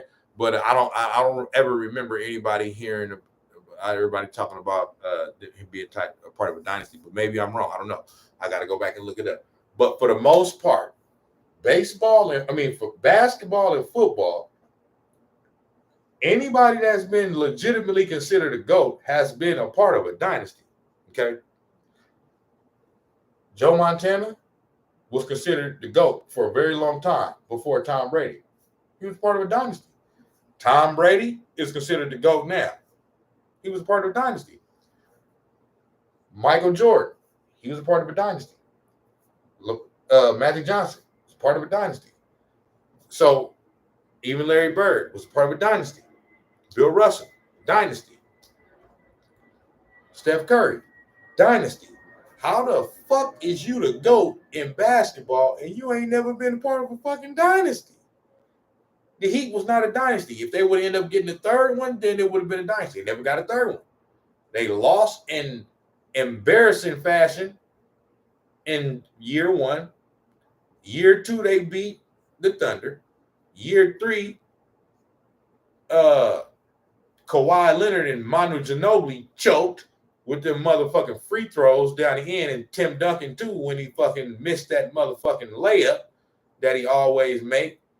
And then they left the door open for Ray Allen to make that motherfucking shot.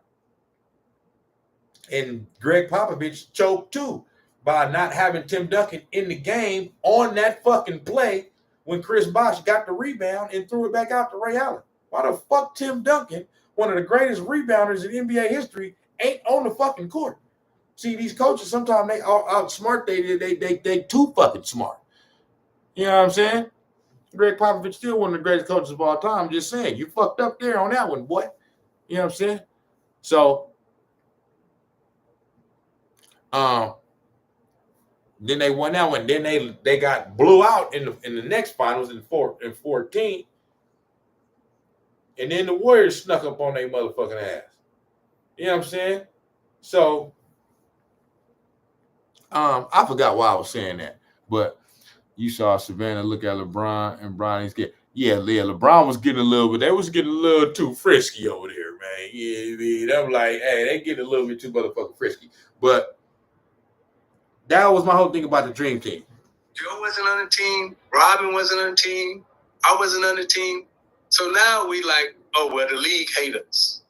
We never said Jordan hate us. It's like, oh, the league hate us. David Stern, because we was fighting with David Stern in the NBA ever since I got into the NBA. That's been our fighting. The thrill and excitement of March Mania is here, and DraftKings Sportsbook, one of 1,200 down. This dude got on national television. This is the part. This is the part right here where I disagree. I respect that.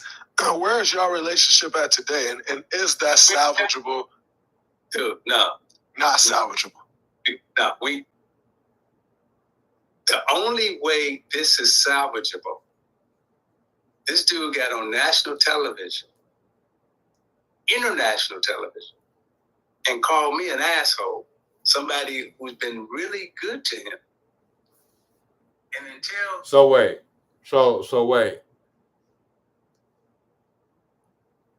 Because he got on TV, he also got on the motherfucking he also got on his own motherfucking documentary, The Last Dance, and said, "You are the second greatest point guard of all time."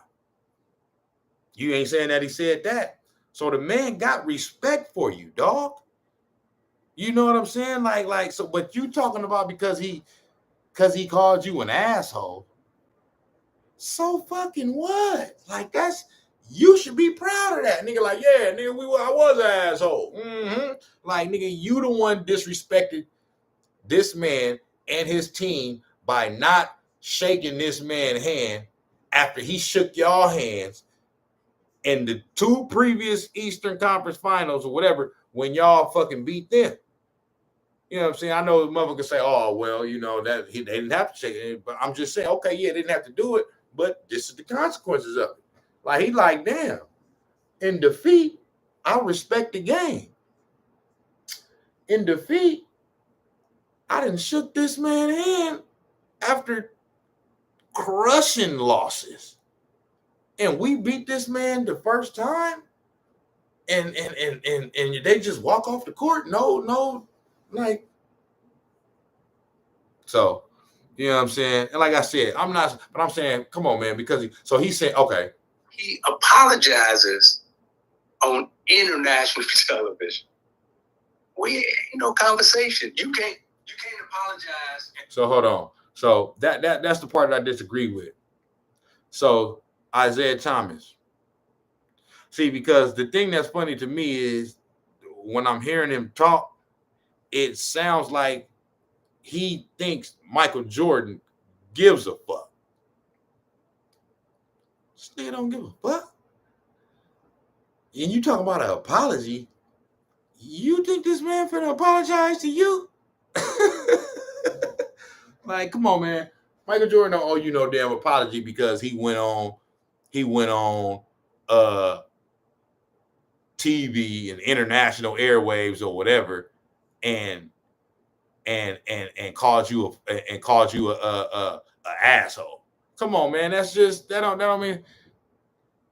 I agree, bro. Mike don't give a fuck. Mike don't give a damn. Like that. So that's the part where I'm like, bro, just stop talking about like Mike, bro. He don't give a fuck about giving you no apology. He don't give a fuck about what you think about it. You know what I'm saying?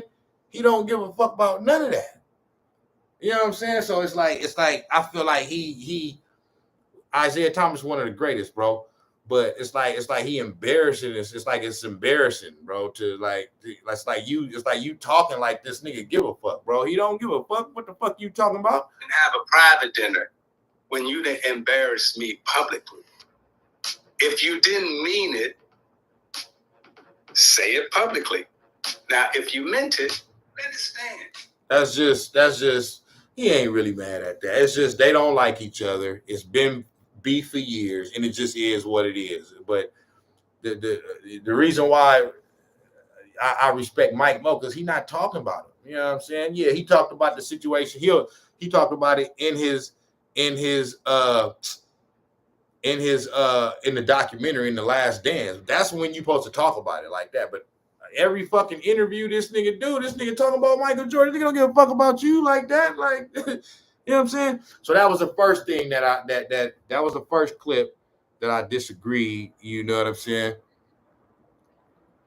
That's what I'm saying. He sound like an ex-girlfriend. He sound like a scorned ex, bro.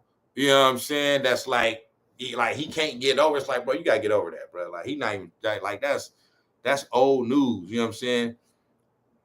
By this point, it's old news. It was good to hear about it when he first started talking about it a few times, but after a while, it's like, all right, we like, come on, man, we know the story, we know what happened. You know what I'm saying? Now you just sound like you talking too much. So bam. So the next one, right? This whole, this is just my opinion, bro. This whole he basically said KD. I don't understand when people say KD saved the Warriors' legacy. I just don't understand I just don't understand that, bro. Like all of the facts and everything that has happened, bro. The only way you can say that if that's if it's an opinion, because now I'm finna play what he said. He said KD saved y'all legacy, talking to Draymond about the Warriors, right? The only way that can be true, now you say he did, bro. Come on in. I'm gonna tell you, I'm gonna explain to you why I feel like he didn't say their legacy. You know, and because and I'm gonna give KD some credit, but he saved their legacy. Nah, bro, that's all the way 100% false. Like all the facts prove it, bro. If you have a 700 plus credit score, you qualify for commercials. Be going crazy on YouTube now. What's up, everybody? Welcome to the. But I want to play because I'm gonna let him get his off. We all want to play. Steve Kerr, brilliant enough, and he trusts y'all enough. But look, the reason why I'm saying this is because this is my opinion. And what he gonna say? And what he gonna say? To me, it's a little Steph Curry hate in there, because and what's driving it is because, see, Isaiah Thomas is one of these ones, like, and I don't knock him for it, bro. It's like, I don't knock him if he feel like he, you know what I mean, he better than Steph, but Steph couldn't or whatever. But I'm saying, like, he knows that the consensus overall is that Steph Curry has surpassed him as one of the greatest point guards of all time, and the argument is Magic and Steph. I still got Magic over Steph, and Steph is my favorite player. He's been my favorite player, but I still got Magic over Steph because it's about winning. You know what I'm saying? So Steph got to win another one for me. You know what I'm saying? But look, so my thing is, I feel like Isaiah Thomas, he don't believe Steph didn't pass him. And I don't fault him for feeling that way, because you're supposed to feel that way. But because of that, it comes across in some of the things that I feel like he say in this clip, and then the next clip that I'm going to play after this. But he trusts his teaching enough that he gives you the freedom to play. So therefore, you never know if Steph gonna start in the corner, if he gonna start on the wing, if he gonna start on the box. You know, you never know. So the perfect randomness of play that Bob Knight invented, that I came up in, that I won championships. Oh yeah, so he said basically what Isaiah Thomas said is that the creator of the offense that the Warriors play, like he's saying Bob Knight is the creator of that. I didn't know that, you know what I'm saying? Because I'm thinking that basically what Steve Kerr did, because the Warriors don't run the triangle offense, but they kind of run bits and pieces of it, you know what I mean, mixed with kind of like what the Spurs turned into. It's like what the Warriors been running is like a mixture in between like the triangle offense and the Spurs freedom of movement kind of like offense. You know what I'm saying?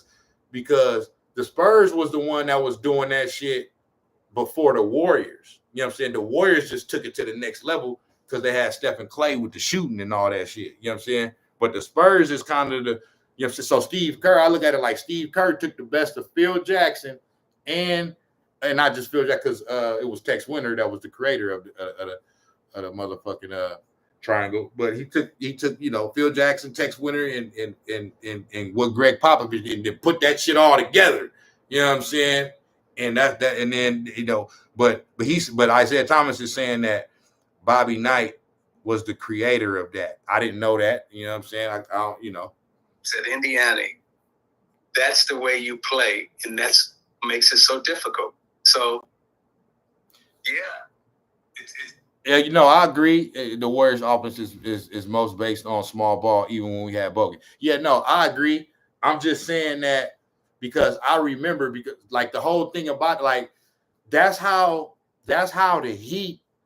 I mean, that's how the Spurs slice and dice the Heat in the 2014 finals. Like it was all that, nigga. That's how if motherfuckers remember, it was like motherfuckers like Boris Diaw. They couldn't stop Boris Diaw. But it wasn't just Boris Diaw. It was all of the movement. It was the quick passing and the cutting, and you know what I'm saying. And so the Spurs was doing that first.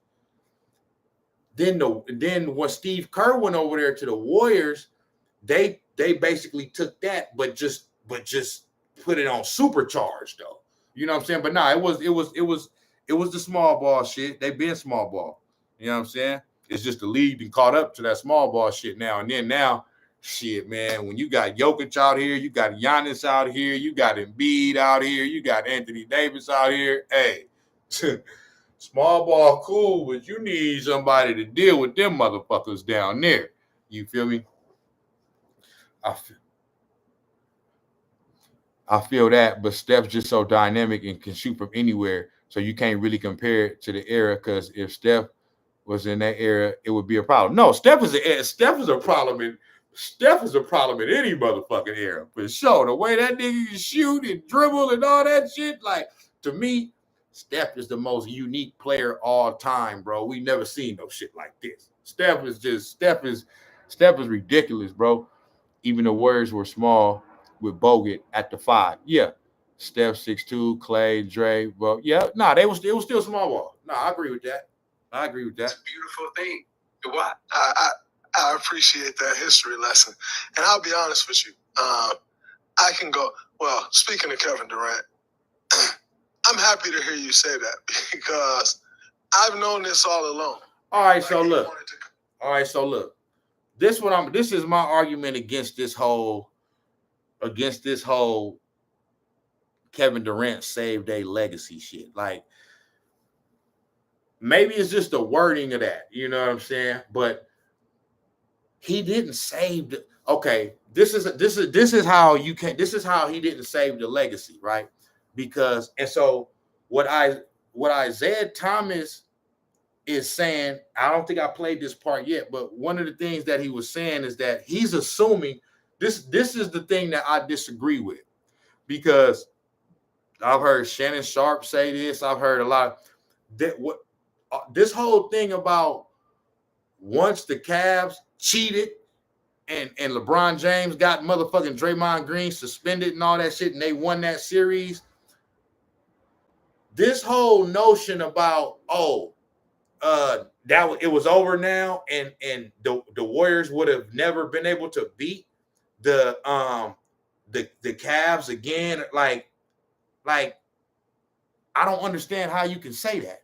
Like they was coming off a championship that year. See, when you say that, it sounds like it's like they didn't get swept in the finals. They was up 3-1. And yeah, they lost 3 straight games, but they was 1 game away from winning the championship. So how can you just assume? I'm talking about even without Kevin Durant. How can you just assume that like they wouldn't been able to win at least another championship after that? I don't. If that's your opinion, that's your opinion. But my opinion is you can't definitively, factually say that. What I thought would happen, even without Kevin Durant, I think what would have happened, just like what happened to the San Antonio Spurs when they lost to the Heat in 13 and then came back in 14 and then won. I think the Warriors was going to do that. I'm not saying they would have won. They would have ended up with a total of 4. You not finna sit there and tell me. So basically what you telling me, what you want me to believe is that just because the Cavaliers won that one championship in 2016, all of a sudden the Warriors were just gonna fall off the map. They was just gonna be done after winning 73 games. Nah, they would have came back that year with more intensity, with more like they would have been so focused to try to avenge that loss. Like you ain't gonna sit there and tell me, bro, that they wouldn't have been able to do that. I'm not saying that they would have, but I'm not saying that they wouldn't have either. So when Isaiah Thomas is saying it's like they're saying he's assuming that when he says that Kevin Durant saved their legacy, he's assuming that the Warriors would not have been able to go on and win no more championships like at all. And you just can't say that. And as a matter of fact, he was proven wrong into it's been proven facts. In 2022, that's the reason why I'm so grateful, bro, that they got that last championship that they got. Even if they don't get no more, I want them to get a 5th one. But if they don't, I'm grateful for that 4th one, because Steph finally got that Finals MVP. He didn't need it. He was already what he was before that. But because I've said this in past Snax on Sports episodes, that I've said that the whole Finals MVP thing, bro, growing up, even for me, like, bro, that was who won the Finals MVP was never a thing, bro. It was never a fucking thing about who won the Finals MVP. It was just, if you won the championship, you won the championship. Somebody got to win the Finals MVP from the winning team, so it's going to go to somebody. But it was never a thing. The Finals MVP thing never became a talking point until Kevin Durant came to the Warriors. You know what I'm saying? And I would also say, too, when Andre Iguodala won the Finals MVP, that's when it started to become a talking point. But before that, it was never talked about. So I never put no big stock in who won the Finals MVP. Steph always been the best player, so I don't give a fuck if Andre Iguodala won the Finals MVP. Steph was the best player. He should have won that Finals MVP. But if y'all want to give it to him, what the fuck ever. You know what I'm saying? But he ain't. So, but they was holding that against him. So I'm glad he finally got that. And on top of that, it was their 4th ring. It matches LeBron James, and it's a ring. It bookmarks Kevin Durant. So this is part of the argument. Like, they won a championship before Kevin Durant. They won a championship after Kevin Durant.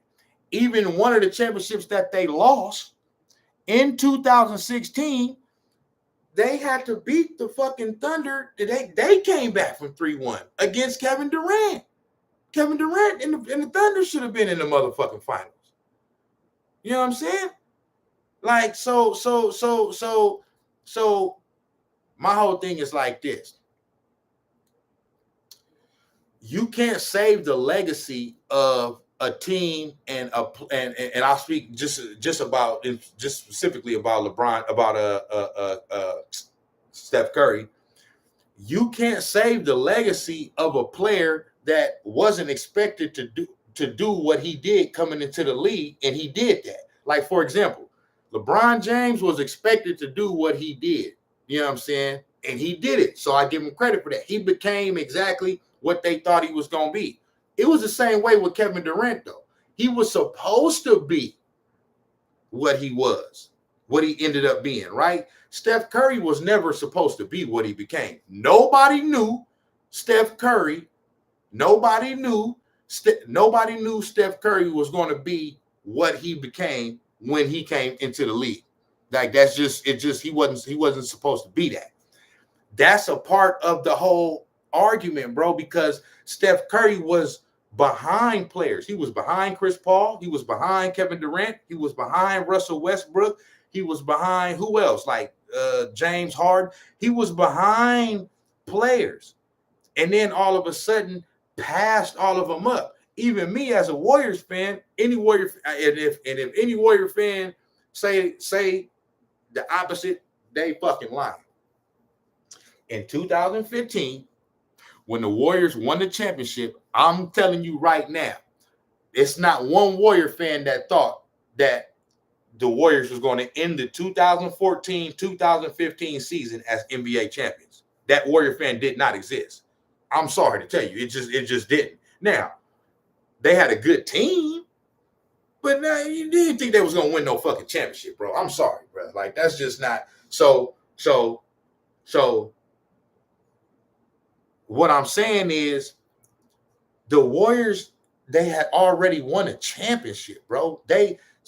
Kevin Durant was supposed to already have had a championship by that time. You know what I'm saying? And then you get Steph Curry to come in, revolutionize the whole fucking game, just change the shit, and win a championship. Not only win a championship, he beat LeBron James in winning it. That's something that Kevin Durant could not do. Kevin Durant was not able to beat LeBron James until he joined the Warriors in Steph Curry. That's when he started having success against LeBron James. He had no career success against any LeBron James team before that. They would always lose, whether it was in the NBA Finals in 2012 or whether it was in the regular season, even when the nigga was in Cleveland. You know what I'm saying? So I'm saying, so the Warriors had already won a championship, something that they wasn't expected to do. Right? 2016 comes. 2015, 2016 comes.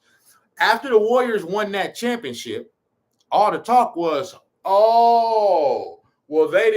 everybody that they played had somebody that was hurt and this and that. I remember Doc Rivers was saying, they was saying, this person was hurt. But they wasn't trying to give them the credit for winning that championship. They was talking about, because in that first round, they played against the Pelicans, swept them, but who was hurt?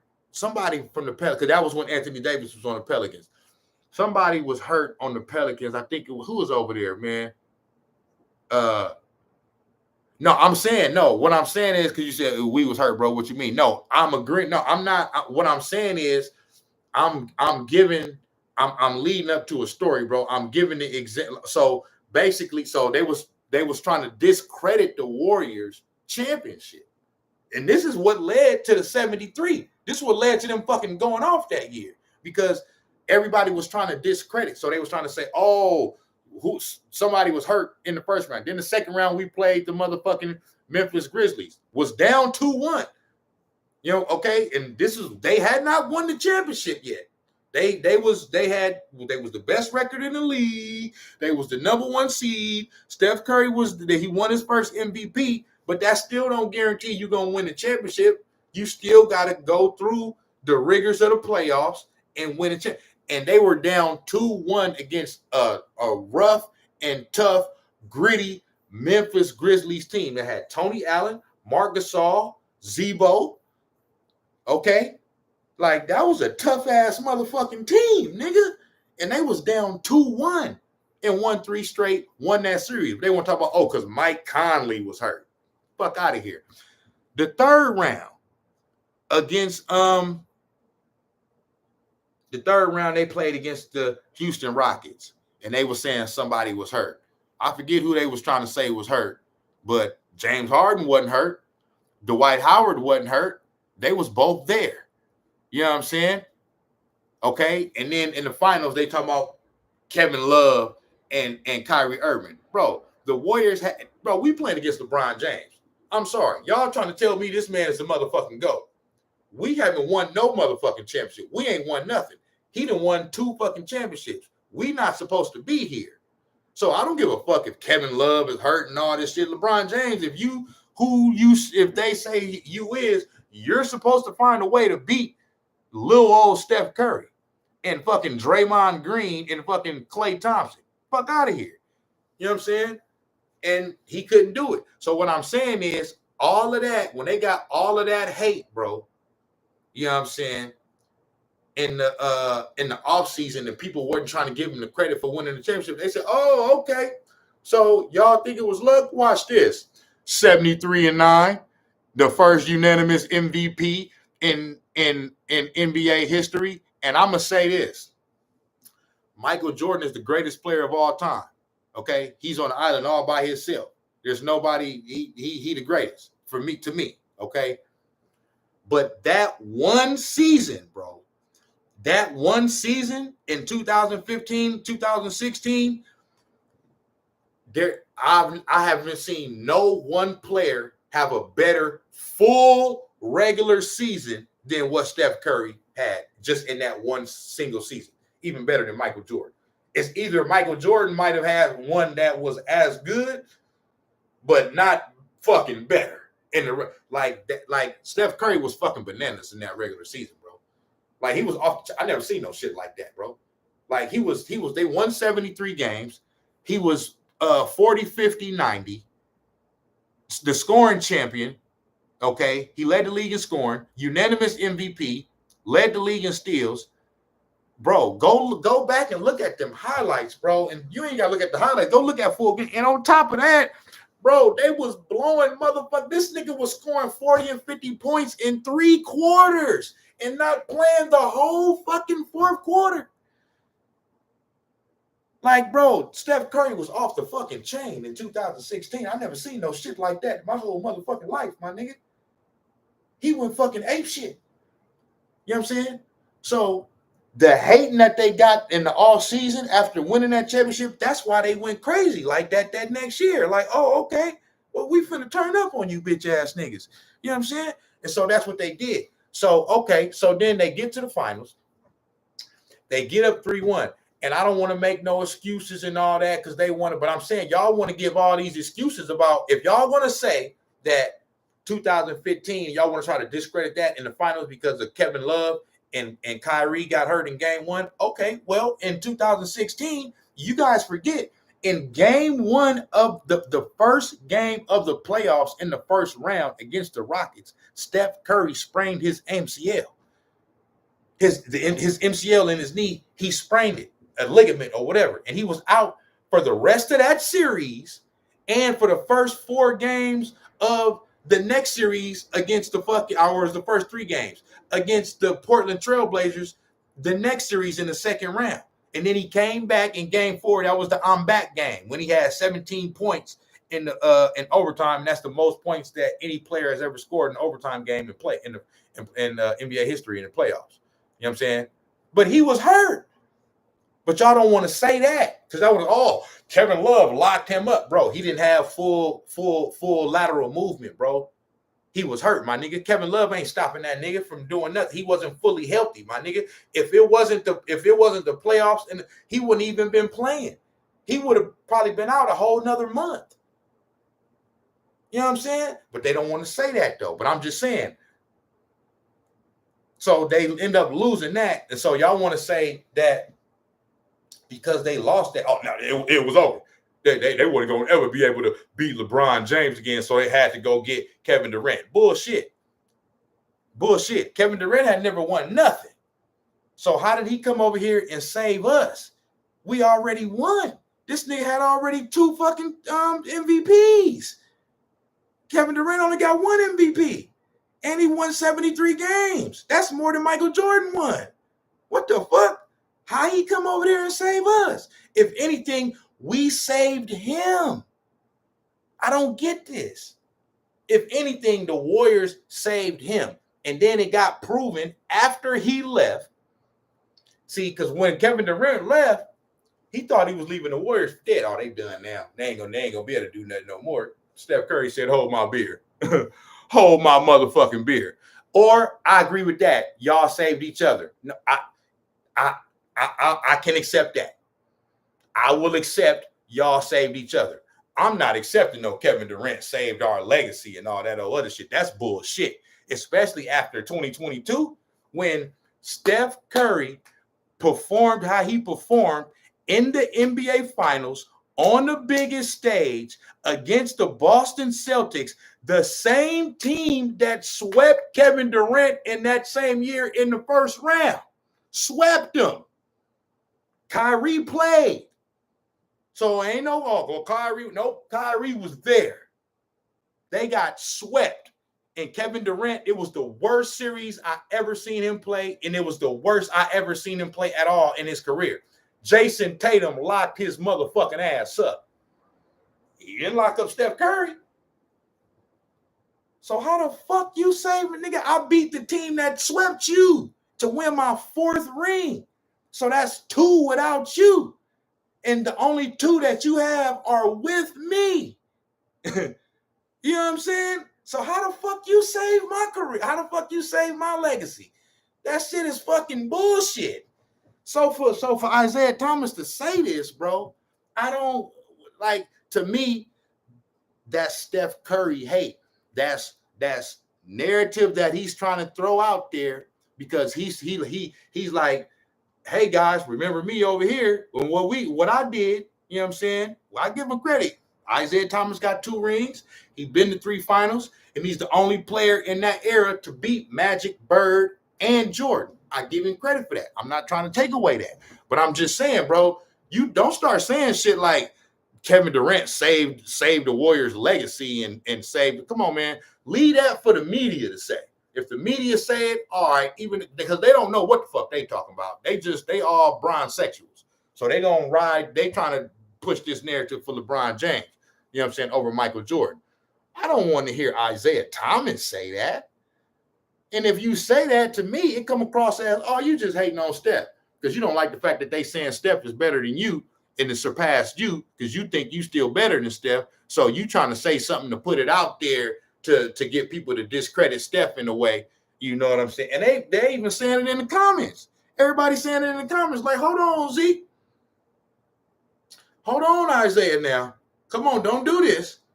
Like, so all the fact, not only that, with this Kevin Durant shit and on the Golden State Warriors, bro, people forget even one of the finals that they lost, 2019 against Toronto, bro, Kevin Durant got hurt in the 2nd round against the Houston Rockets in either game 4 or game 5 or whatever. Okay? I think the series was tied up 2-2, something like that. They may have even been down 3-2, something, but I think the series was tied up 2-2. Kevin Durant hurt his motherfucker. At the time, it wasn't a full-blown fucking Achilles yet. They were saying it was a calf strain and all that, but he was out. Okay, it was either like the 2nd or the 3rd quarter. Once Kevin Durant went out, I'm like, fuck, bro. I'm like, damn, bro. We ain't got KD now, man. Because even I'm not even gonna front. This shit kind of like tricked me a little bit, bro. Because even I forgot that, wait, okay, Kevin Durant is hurt. Guess what? They still got Steph, Clay, and Dre. I was even in the mind frame of like, damn, they might not be able to pull this out now. Once again, Steph Curry said, hold my beer. Okay? They won that game. When at the time when Kevin Durant got hurt, it was either the 2nd or 3rd quarter. The game was in the balance. They could have easily folded, nigga. You know what I'm saying? But they didn't fold. They ended up winning that game. And not only did they win that game, they won the series in 6.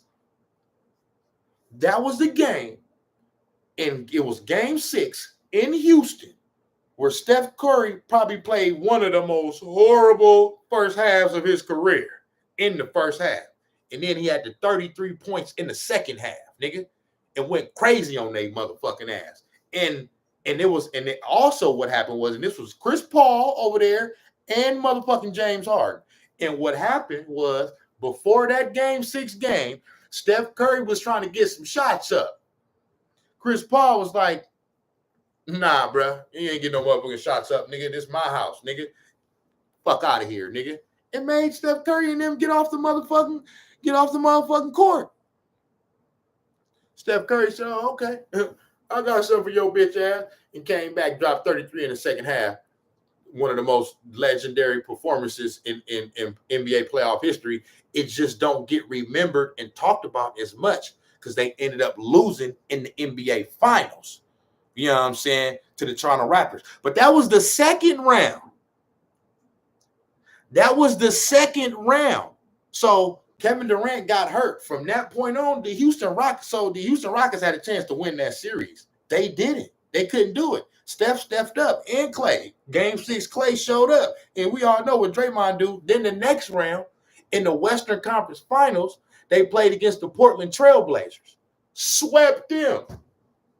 Kevin Durant didn't play the whole series.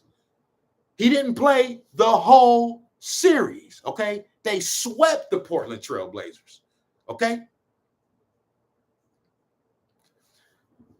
My point in saying this is, bro, Steph Curry has more than shown improved many times, bro, that this is what Kevin Durant did when he came to the Warriors.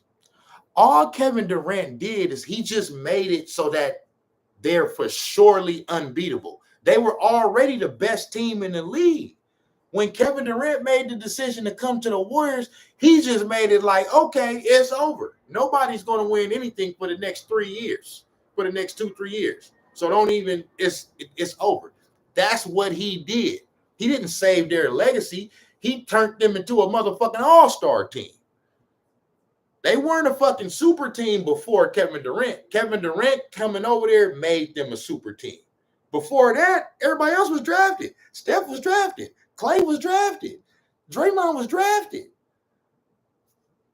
That's not a super team, bro. And none of those players were to be what they ended up becoming. So, you know what I'm saying? Dude, okay, so look, you say it's the Trailblazers, right? They were in the Western Conference Finals, bro. So don't look at it like it's the Trailblazers of today. They were in the Western Conference Finals. So you can only play the team that's in front of you. That was the team that was in front of them. So the Portland, and they had Dame Lillard. They were in the Western Conference Finals. So you can't say, it was the Trailblazers. That's like saying the same thing. That's the type of argument that they try to use against Michael Jordan when they try to say, he beat the Trailblazers in the finals, or he beat the Suns, or he beat the Jazz. Yeah, those were great teams. They just ran into him. You know what I'm saying? The Trailblazers were good that year. You know what I'm saying? Hence the reason why they were in the Western Conference Finals. And they not only did they didn't just beat them, they swept them, bro. Like the Trailblazers didn't win one game. You know what I'm saying? So I'm saying, bro, that my point is that all of that, even in defeat. So they went on in the next round. They played against Kawhi and the Toronto Raptors and Kyle Lowry, and they end up losing. They didn't ultimately have enough. Kawhi was on that shit. Kevin Durant ended up coming back, okay, towards Achilles. But my point is, bro, they played well without Kevin Durant, even during the Kevin Durant era over here. If you even go back and look at all the numbers, show it. All the numbers prove it, bro. This is not me just saying it. This is facts. You can go back and look at all the numbers when Kevin Durant was there. When the Warriors played, when games when the Warriors played, when Steph Curry didn't play and Kevin Durant did versus games where Steph Curry did play and Kevin Durant didn't, all the numbers, whether it's team efficiency, offensive efficiency, defensive efficiency, and what's most important, win percentage, they all show that the team was still the type of all-time great team that they was when Kevin Durant didn't play, when he was on the roster and Steph Curry did, versus when Steph Curry didn't play and Kevin Durant did when he was on the world. When Steph Curry didn't play, but Kevin Durant did, they were still a good team. They were not the dynamic team that they were, though, when Steph Curry was on it. Tyronn fucking Lue even said this out his own motherfucking mouth, nigga. Tyronn Lue said that. Tyronn Lue said, hey, Kevin Durant, I give it to him. He one of the greatest scorers of all time and all this shit. But even when he on the court, and this was the coach of the Cleveland Cavaliers at the time, he said, when we playing against the Warriors, our defensive schemes and everything is geared towards stopping Steph. So just imagine what he said. He's saying, even with one of the top fucking all-time scorers of all time on the court, Kevin Durant, we blitzing Steph Curry because he's the head of the snake. He who we got to stop. Okay? If that don't tell you, you got an opposing coach telling you, even with Kevin Durant on the team, we more want to stop Steph Curry than stop Kevin Durant. We'll let Kevin Durant go off. No, we got to stop this little nigga over here. If he go off, we don't got a fucking shot. We got a shot if Kevin Durant go off, but he don't. But if this nigga go off, we're not winning the game. You know what I'm saying? Like Steph Curry a Steph Curry 3 at the Oracle. When they was at the girl, even at Chase now, Chase got a little vibe now. But for a while there, before they won that championship, Chase didn't have that vibe yet. You know what I'm saying? But they got that vibe now. It's a Steph Curry 3-pointer, bro. In that era, bro, was like, it's nothing like a Steph Curry 3 at Oracle. When them niggas is going off and on a motherfucking run. Nigga, when they played the motherfucking when they played the New Orleans Pelicans that first year when they won their first championship in 2015, this nigga, who's the coach of the motherfucking Detroit Pistons right now? That was the coach of the Phoenix. I forget the nigga name. Monty Williams. This nigga was complaining in the motherfucking. He was trying to, bro. This nigga was trying to entice the league. Because he was saying it's too loud in here, bro. Like that should be. He was trying to basically entice the league to do something, find the Warriors or penalize the Warriors somehow, because the fucking arena was going so fucking crazy. Like, nah, bro, you got it. Hey, it is what it is, big dog. Like that's how crazy this shit was, bro. Let me see what y'all been saying. Let me see. One nigga said, I remember the league tried to screw the Warriors in the.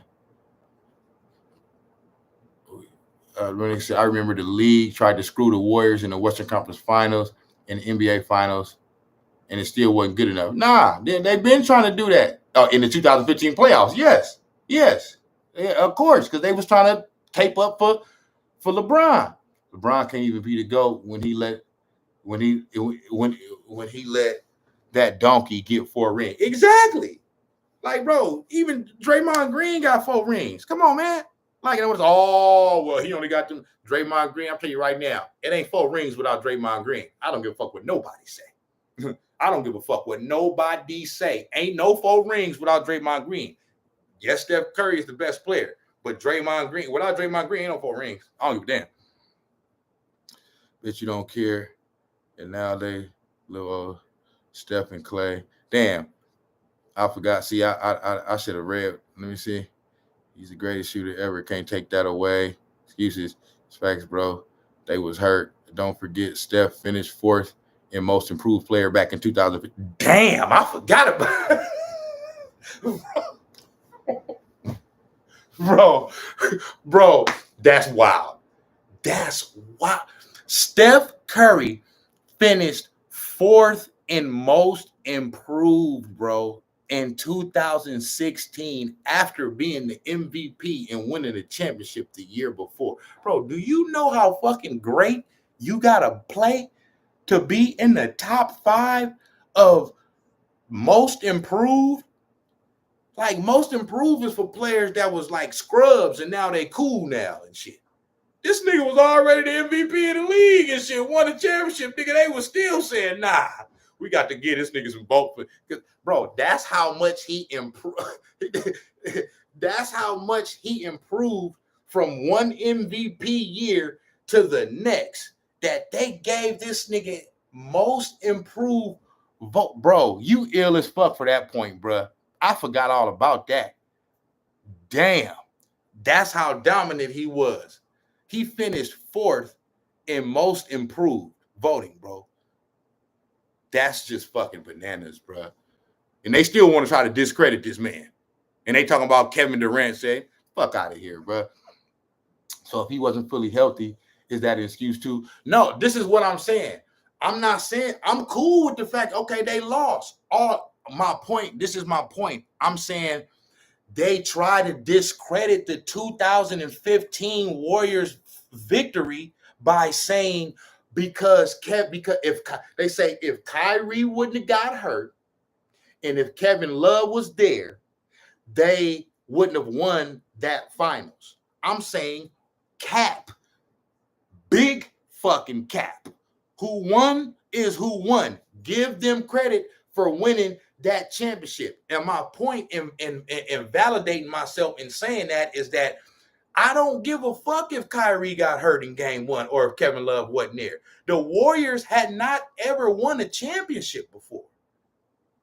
They were still learning how to win, and they were playing up against somebody that they were starting to say is the greatest of all time. So that's everything that Steph Curry was going up against. Not just Steph Curry, but I'm just saying, I just keep saying only him just because he's the best player on the team. And he, but it wasn't just him, but I'm just saying that's what he was going up against. And not only on top of that, this is another reason why I don't want to hear nothing about that motherfucking who was hurt and who wasn't there. The Cavs were up 2-1 in that series, my nigga. The Cleveland Cavaliers were up 2-1 in the 2015 NBA Finals with Game 4 in Cleveland. So they could have put a stranglehold on that series, and they got LeBron James in his fucking prime at home in the NBA Finals, and he's trying to coronate himself as the greatest of all time. And they lost. Jordan ain't losing that game. I'm telling you that right now. He ain't losing. Jordan would not have lost to that 2015 Warriors team. He just wouldn't have did it. I don't give a fuck what nobody say. Jordan would not have lost to that 2015 team. It would not have happened. That's just what I feel. So I'm saying, if you want to discredit, if people want to try to discredit that 2015 finals, what I'm saying is I don't have a problem with motherfuckers saying, okay, they choked away a 3-1 lead in the finals, they lost. Okay, bet. But you can't have it both ways, because if you want to say that, if you want to give LeBron James an excuse because Kyrie and Kevin Love wasn't there, and y'all niggas talk about how Kevin Love ain't shit, so how you can't have it both ways. He can't be a piece of shit player, but then he's the reason why they didn't win. It can't be both. You got to pick one. You know what I'm saying? But I'm saying, since that's the excuse that they want to use, I can use the excuse that Steph Curry was hurt in that whole playoff run. He wasn't healthy the whole playoff run. And Iguodala got hurt game 6. And Bogut got hurt game 6. So I like that's all that's my point. I'm not saying it's an excuse. I'm not trying to give the Warriors an excuse. I don't need to give them an excuse because they won 2 more after that with Kevin Durant, and then they won another one after that without Kevin Durant. So I don't got to give them an excuse. I'm just saying if they're going to sit up there and try to say, oh, well, the only reason why the Warriors won and this and that is because Kevin Love and this and that, blah, blah. Well, you basically telling me and you proving to me LeBron James ain't the GOAT then. Why he need them niggas? Plus, he was up 2-1. So they lost game 1 in overtime, the game where Kyrie got hurt in overtime. The next 2 games, they won. They won game 2 in Oakland. They won game 3 in Cleveland. So now we got game 4 in Cleveland. We could put a stranglehold on this motherfucking series. These motherfuckers ain't won no championship yet. They had y'all, good job, y'all. Y'all had a good year. It's over for y'all now, though. I'm LeBron James. I'm finna do this. He lost. You know what I'm saying? So you can't use that as an excuse and say, oh, such and such wasn't there. He got up 2-1 in the series without Kevin Love. The two games that they won in game 2 in Oakland and game 3 in Cleveland, Kevin Love and Kyrie Irving did not play. They were both out. They did not play. So you can't use that as an excuse. They won 2 games without him, but then when they lose the 2 games without him, it's because Kyrie. Nah, I'm not doing that. I'm not doing that, bro. Y'all can do that. I'm not doing that. I'm giving credit to who won. The Warriors won. That's who I'm giving credit to. Okay. The Cavaliers won the next year. Okay, I'll give credit to them. Whatever. Okay, so that's what I'm saying. But yeah, I agree with you when you say y'all saved each other. If or not necessarily I agree with you. I do kind of agree with it, but I can at least. It's not that I agree with it. I'll accept it. I'll accept that to say they saved each other. But I'm still going to always lean on more of the fact that we more saved Kevin Durant legacy than he saved the Warriors legacy. I'm sorry, because he hasn't won no championships except for when he was over here. So what that tells me is the fact of the matter, and then so you left there, you went to Brooklyn. They was talking about, oh yeah, when he went to Brooklyn, it was him. It was Kyrie Irving. They had a great coach. They wanted him up out of there. Hired Steve Nash, then brought James Harden over there. Once they brought James Harden over there, they was like, oh, this shit. Just pencil them into the motherfucking NBA Finals. What happened? They didn't get there. Giannis said, hold my beer. Yeah. Mother want to say, oh, well, if Kevin Durant had a bigger foot and if his foot wasn't on the line, all them motherfucking excuses. I don't give a fuck, nigga. His foot was on the line. It wasn't a 3-pointer. It was a 2-pointer. I don't give a fuck, nigga. That's the way that it played out. You know what I'm saying? And not only that, the Brooklyn Nets was up 2-0 in that series, bro. So that means the Bucks won the 4 of the last 5 games to win that series. So there ain't no motherfucking excuses. And in game 2, they blew the Bucks out by 50 fucking points. Ain't no fucking excuses, bro. You either win or you fucking lose, my nigga. Period, point blank. So you went over there to Brooklyn, you couldn't get it done. You lost. Okay? Then the year that we won the championship in 2022, Steph Curry came to Brooklyn and showed the fuck out, my nigga. Showed the motherfucker out against motherfucking Kyrie, against motherfucking Kevin Durant, and against motherfucking James Harden. Had them niggas sitting on the bench in the 4th quarter like, damn. Nigga, Steph Curry was getting fucking cheers in Brooklyn, nigga. Dog day motherfucking ass, nigga. Then Kevin Durant got swept out of the motherfucking playoffs by the Boston Celtics in the 1st round and looked like he forgot how to play basketball. Looked like the motherfucking Monstars took his motherfucking talent, nigga. And that same team that swept motherfucking Kevin Durant,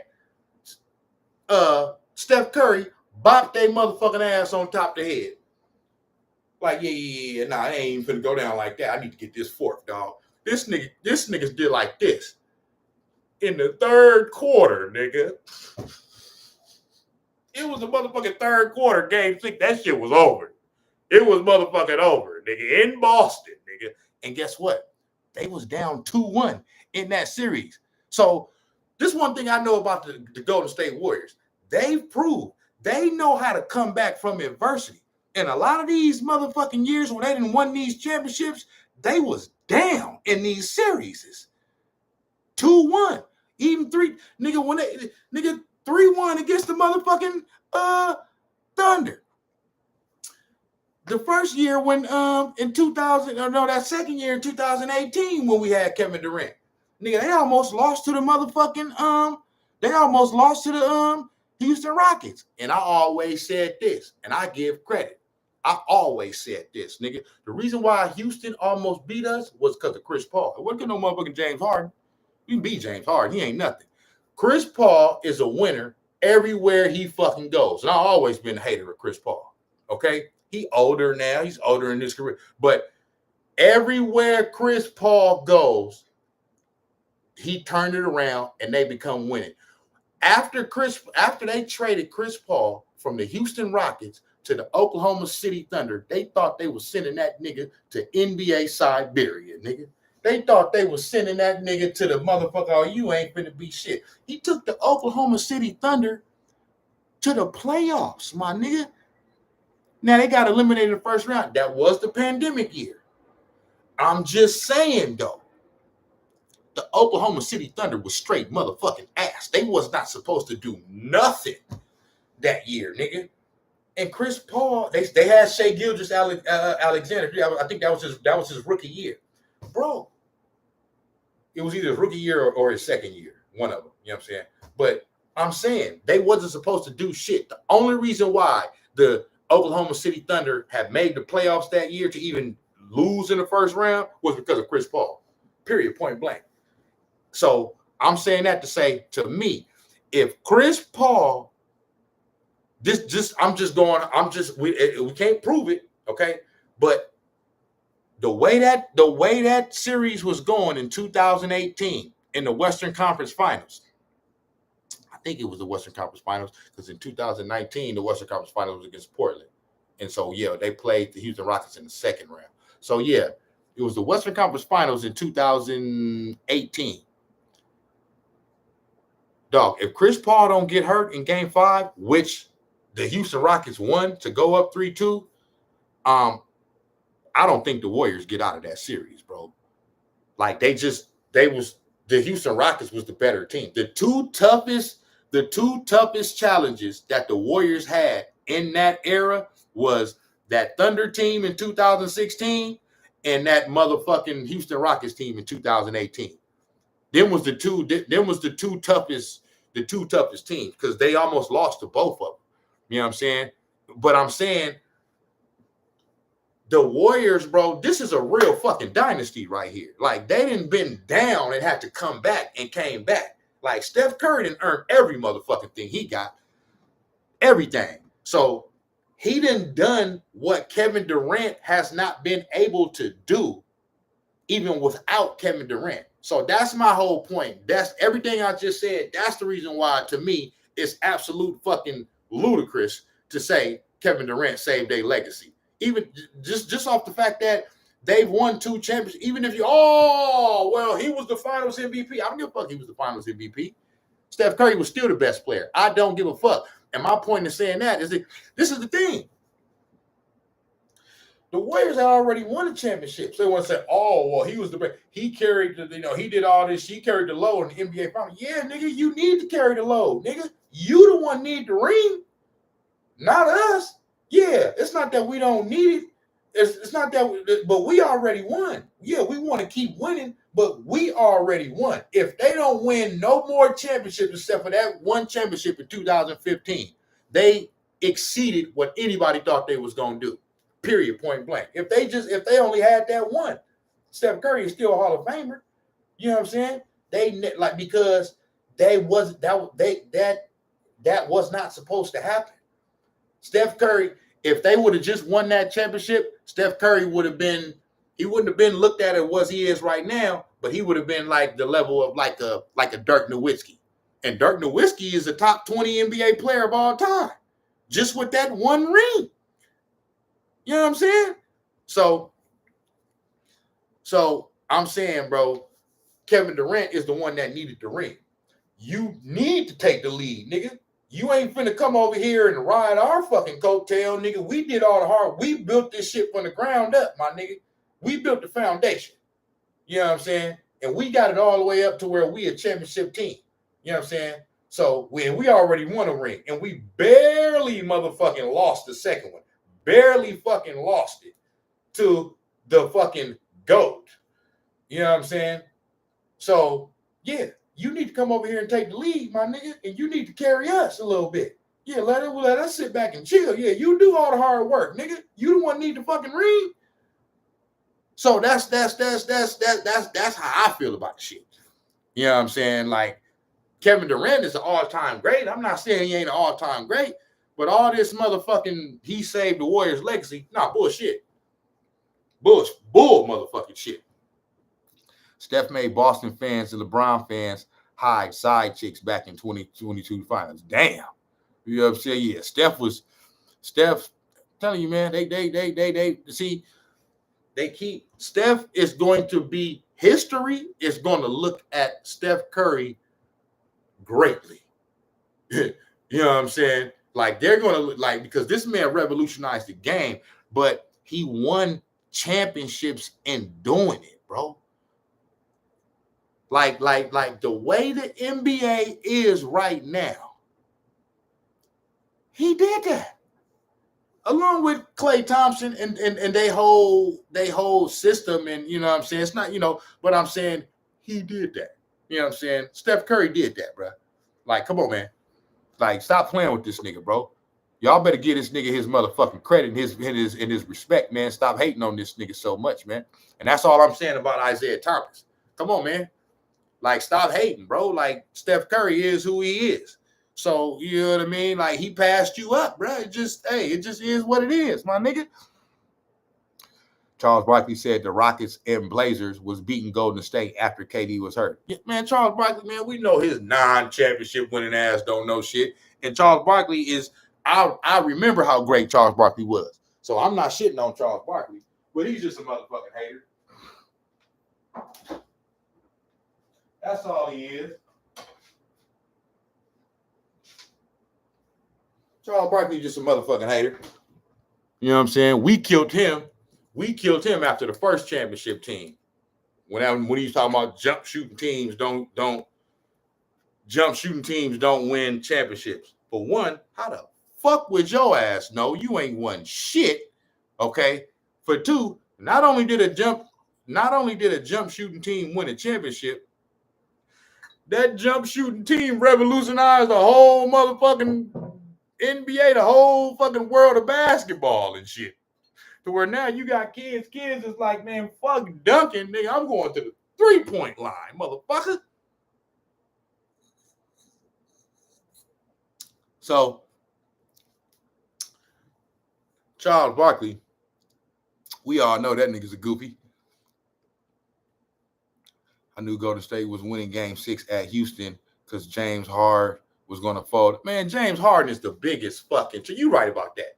You 100% right about that.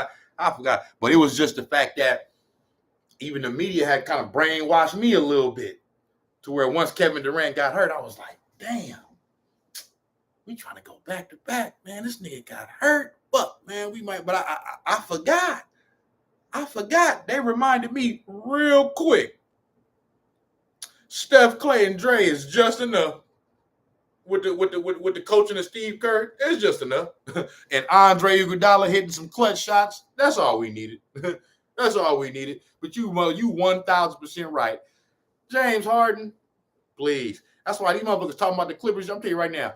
Now, I'll give them a little bit because they got Kawhi. Okay? But, man, Clippers ain't doing shit this year, bro. They ain't gonna do a motherfucking thing. They not winning nothing, my nigga. The Denver Nuggets are the best team in the NBA.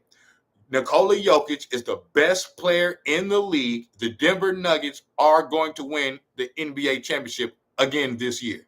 It's just going to happen. It's just going to happen. They talking this Boston shit. Boston ain't winning, bro. They're not better than the Nuggets. Nikola Jokic, there's no answer for him. There's no answer for Nikola Jokic. The only player that can kind of do something with him is Draymond Green. Okay? So that's the only real team that I really give a chance of possibly beating them, but we're not better than the Denver Nuggets this year. We just not. You know what I'm saying? But the Boston Celtics don't got nobody that can do nothing with Nikola Jokic. This motherfucker is money down there. You're not doing nothing with him, bro. He the best player in the league, bro. I'm sorry, bro. Like, you can't do nothing with him, bro. So the Denver Nuggets is, I see them going back to back. I didn't think that they was gonna go back to back before this year because I thought we was gonna be, you know what I'm saying? But we set ourselves back so much with all these blown losses, these blown leads this year. Like, we should be at least 5, 6, 7 games better than what we is right now. At least, bro. You know what I'm saying? But they got all these fucking blown fucking leads and shit. You know what I'm saying? And so we in this fucking play-in hovering around that shit. And so it's just every time we get a little bit, like we was getting a little bit momentum, and we had a little bit of momentum going, but then we lost to the motherfucking Bulls. They shouldn't have lost that game. Then they lost, and then Steph got fucking hurt. Then they lost to the Spurs. You know what I'm saying? Then they end up beating the Spurs, and they lost tonight against the Mavericks. That's the game we needed tonight. So we had a little momentum going. Now we lost 3 out of 4. So the Warriors are going to be in the play-in, you know what I'm saying? Because the other teams are too far down to catch, you know what I mean? So they're going to at least be in the play-in. But I hope I'm wrong. I just don't see them. I don't see the Warriors making no noise in the playoffs this year. I just don't see it. You know what I'm saying? Hopefully, I'm not saying they can't do it. I'm not saying that they can't.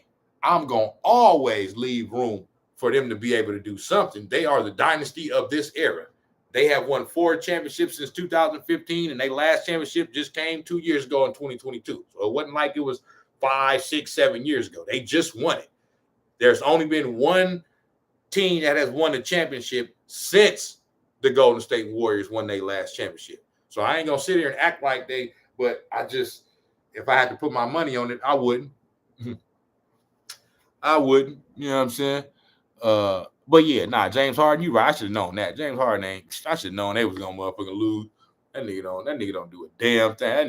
That nigga's the biggest fucking choker. That's why when they be talking, they was talking this shit about is James Harden, like when he was going crazy in Houston for those few years and he was doing all that scoring, is James Harden the greatest scorer of all time? Man, ain't nobody no greater scorer of all time, nigga, than Michael Jordan, unless the only motherfucker I would say is in competition with him, nigga, is Wilt Chamberlain, as far as greatest scorer of all time. But nigga, no, nigga, James Harden ain't. Get the fuck out of here, bro. That nigga ain't better than, please. All them fouls they was giving that nigga, man. That nigga doing all that flopping and hooking niggas' arm up and getting all them damn foul calls and shit. Man, I never liked that nigga game. I'd have gave that nigga no credit when he was doing all that shit, scoring 50 to 60 points and all that. Man, that shit didn't impress me at all. I don't give a fuck about that shit. Nah, because I don't like his game. I didn't like his game. You tricking the refs, nigga.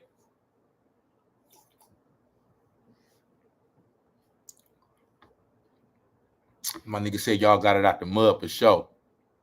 So, listen, my nigga said Brian running the East is the same thing. I don't even remember what I was saying at that time because I done went back. Bro, that's another thing. LeBron James run. Going to all them Eastern Conference. Bro, that Eastern Conference was so fucking trash. This nigga was playing like the Charlotte Bobcats in the first round and the second round. These motherfuckers went 37-45 and shit and made the playoffs. Then they playing like the Atlanta Hawks and all this other shit when they had Teague and Al Horford and Josh Smith and them niggas was trash, bro. There wasn't no competition for that nigga over there like that. Hence the reason why when he would get to the motherfucking finals and lose to the Western Conference teams, whether it was the motherfucking Spurs or the motherfucking Warriors, this nigga was always losing to the motherfucking. Come on, man. What are we talking about? Man, that East was trash. That's the reason why that nigga, you should have went to the motherfucking finals all them years in a row, nigga. Nigga, that shit wasn't them. Nigga, y'all got you and fucking Dwayne Wade and Chris Bosh and what the fuck? Nigga, you supposed to be in the motherfucking finals every year. Nigga, ain't nobody, nigga, y'all done cheated and colluded to nigga team up and do all this fucking shit. Got all the fucking good players on your team and shit. Man, Brian ran through a week. My nigga said,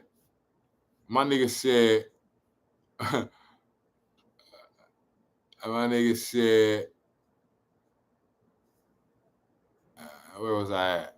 He's a great. That round was hurt. Y'all say each other. Steph made Boston fan. Charles Barkley, I respect that. I knew Golden bro, it's Trailblazers. Y'all got it out the mud. So Brian running the East. I agree. You right about that. If they left, where was I at? So Brian running the East is the same thing. Y'all can't say Brian ran through a weak East. But yes, he did. He ran through. I'm saying it. He ran through a weak East. He ran through a weak East. That shit was weak to the motherfucker. You know what I'm saying? If they let Steph go off, Warriors win. If they let Steph go off, the Warriors winning by 25, 30 points, bro. In their heyday, 15, 16, 17, 18, if the motherfucking Steph Curry go off, they winning by 30 points, my nigga. And after a while, after Kevin Durant's first year with us, I was ready for him to leave. I was ready for him to leave. Because I was feeling like he was starting to dim Steph Curry's light. We weren't seeing those special performances every night because this nigga was on the team. Now I understand it's all about winning. They want to win. They did that. So I respect that. But I was like, man, I want my nigga to get back to. And what happened? Soon as Kevin Durant left, we started to see that motherfucking year in the year before they won it in 2022, which was 2021, when Steph Curry finished third in the MVP voting. That nigga went fucking crazy the second half of the season. He went motherfucking bananas. That was the year where it was only 72 games because it was the year after. It was the year after the pandemic year. This nigga went crazy. This nigga went motherfucking crazy. He should have won the MVP if the record would have been better. And that's the year that they finished 8th, but that was the first year of the play-in. So they ended up playing the Lakers in the first play-in game, up 13 in that game, end up losing, and that's the game where LeCap James got hit in the eye or whatever and was on the ground like, oh, I can't see. And then hit the 3 talking about, I seen 3 rims. I just shot at the one in the middle. Man, if you don't shut your bitch ass up, that nigga be putting on, man. That nigga with the LeBron with the extras, bro. He be with the extras, bro. That shit be all acting, bro. That's why I nigga can't fuck with that nigga, bro. That nigga be too much with the extras, big dog. You know what I'm saying? But that was that year. So they lost to the Lakers. Then they lost to the Grizzlies in the second play-in game. You know what I'm saying? And then after they lost, that's when Steph was like, y'all ain't gonna want to see us next year. And then they won the championship the next year.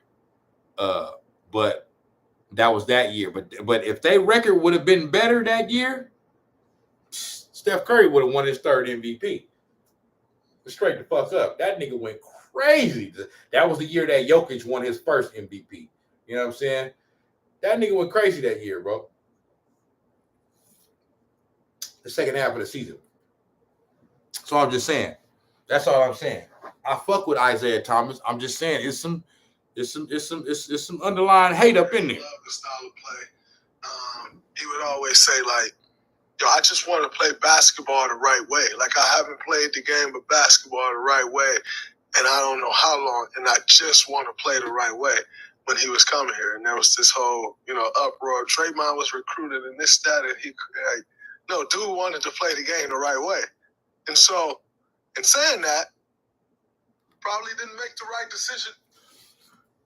I don't know if little bro's still on here, but F3 TV say Bron is the GOAT. I'm not, listen. LeBron James is not the GOAT, but I've gotten to the point to where now I'm not even arguing with nobody that say that no more. And all the facts, everything from the facts, the eye test, everything proves that LeBron James is not better than Michael Jordan. But if, for those, you know what I'm saying? For those that want to say that, you know what I'm saying? It's all good. I'm not even tripping.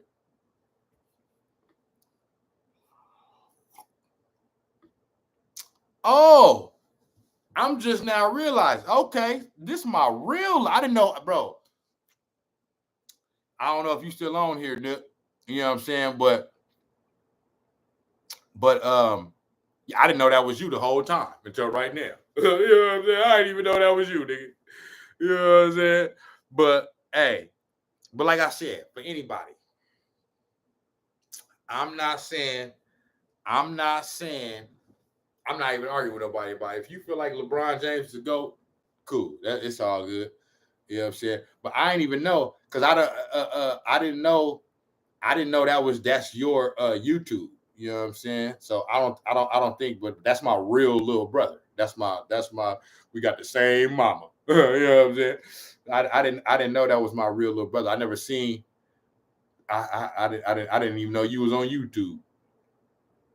You know what I'm saying?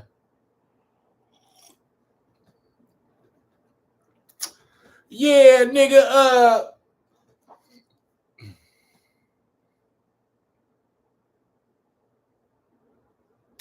Yeah, I don't know if you still on there, still on here, but I was trying to I don't know if I got your number.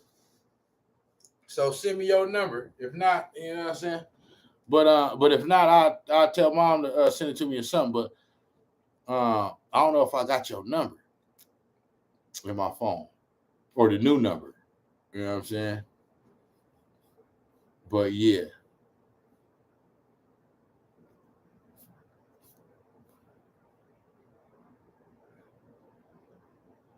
Oh yeah, see, I didn't even know that was bro. Steph definitely in my top 10, but y'all know y'all needed KD. Bags Draymond. KD was the best player. He was just Steph's team in Cavs 2016. Yeah, I ain't even stop. I ain't even know. I'm gonna have to hit my little bro. He in New Orleans. He in New Orleans. He down there in New Orleans. I didn't even know that was him though. F3 TV. Okay, so he F3 TV. Let me see. Let me see.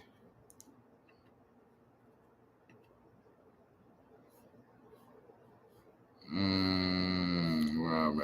I'm at with it, where I'm at, podcast live.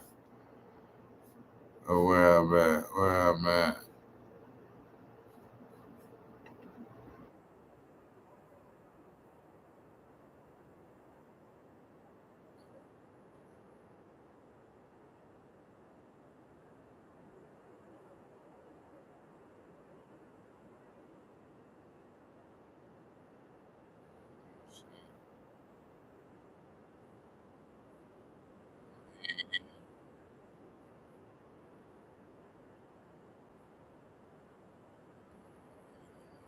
Yeah.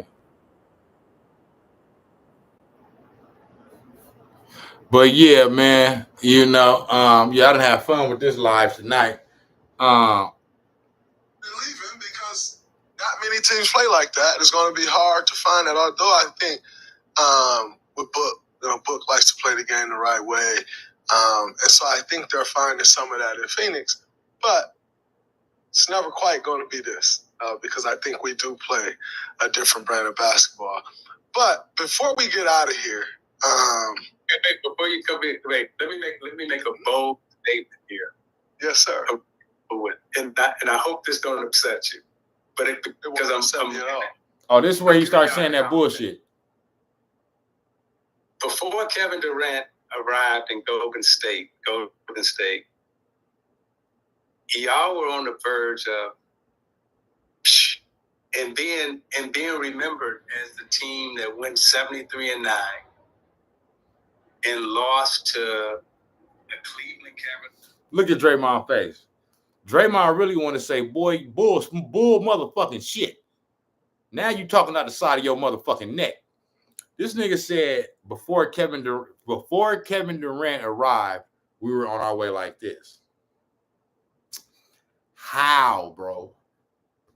How? How the fuck could you say that? You know what I'm saying? I don't get it. How? They lost in Game 7 of the NBA Finals in the final minute of the game. So how was they going like this? Now, if you want to say technically, well, the year before that, they won the championship. Now, the next year, they lost in the finals. So technically, yeah, you at the top of the mountaintop. And then if that next year, if you don't win it, you're not still at that mountaintop. You take a little bit of it but dog, they wasn't going like this. I'm sorry. That's that narrative that he trying to say that what he's trying to say is, yeah, that was it for y'all. Y'all wasn't going to be able to get nothing else after that if Kevin Durant wouldn't have came over there. These motherfuckers say that shit even after they've been proven wrong. You know what I'm saying? Bron probably be in them Diddy parties. Man, you know Bron up in them Diddy parties, man. Come on, man. You know Bron up in them Diddy parties, dog. He up in them things. For sure. You know what I'm saying? You already know. Bron is a motherfucking Bron sexual. You know what I'm saying? He up in them Diddy parties. I wish I would have known that was my brother that was up in here. I would have been talking more shit. Because my brother, hey, Cheyenne, my younger brother, okay, I got 10 years on him, though. I'm 10 years older than him, okay? So when we was growing up, 10 years is a big gap when you're growing up. So when I'm 16, he's 6. You know what I'm saying? So we grew up together, but we didn't grow up together. You know what I'm saying? Like when I was outside in the streets, he wasn't outside, like, because he was too small. So once he became an adult, then we was able to get on the same level. But I was always 10 years older than him. So you know what I'm saying? But he's a LeBron fan. My brother, my younger brother, is that's the irony in this shit. It's like I'm the biggest LeBron hater, you know what I'm saying, to where me and this nigga got into a back and forth spat on Facebook a few months ago. And this is the reason why I didn't know this was him, because I haven't talked to this nigga since. We don't, like, even my sister, because she in New Orleans too. I don't talk to my sister all the time, every day. My mom, she in New Orleans. I don't talk to them every day. But, you know what I'm saying, we keep in touch. I ain't talked to my brother since we had that little spat on Facebook. We was going back and forth about the whole little, you know what I mean, Facebook shit, because that nigga be taking this shit serious. Like, you know what I'm saying? I'm like, bro, I'm just talking shit. It's just LeBron James. You don't even know this nigga. You know what I'm saying? You getting all it. But I didn't realize it was him. You know what I'm saying? But yeah, my younger brother is he's the biggest LeBron James fan, bro, ever, bro. Like, you know what I'm saying? So it's crazy. It is what it is. I ain't mad at it. You know what I'm saying? I'm not mad at it. I just be trying to game him and let him know. Like, my whole thing with LeBron has always been, bro, let other people say you the GOAT. You know you not the GOAT because you the one saying it.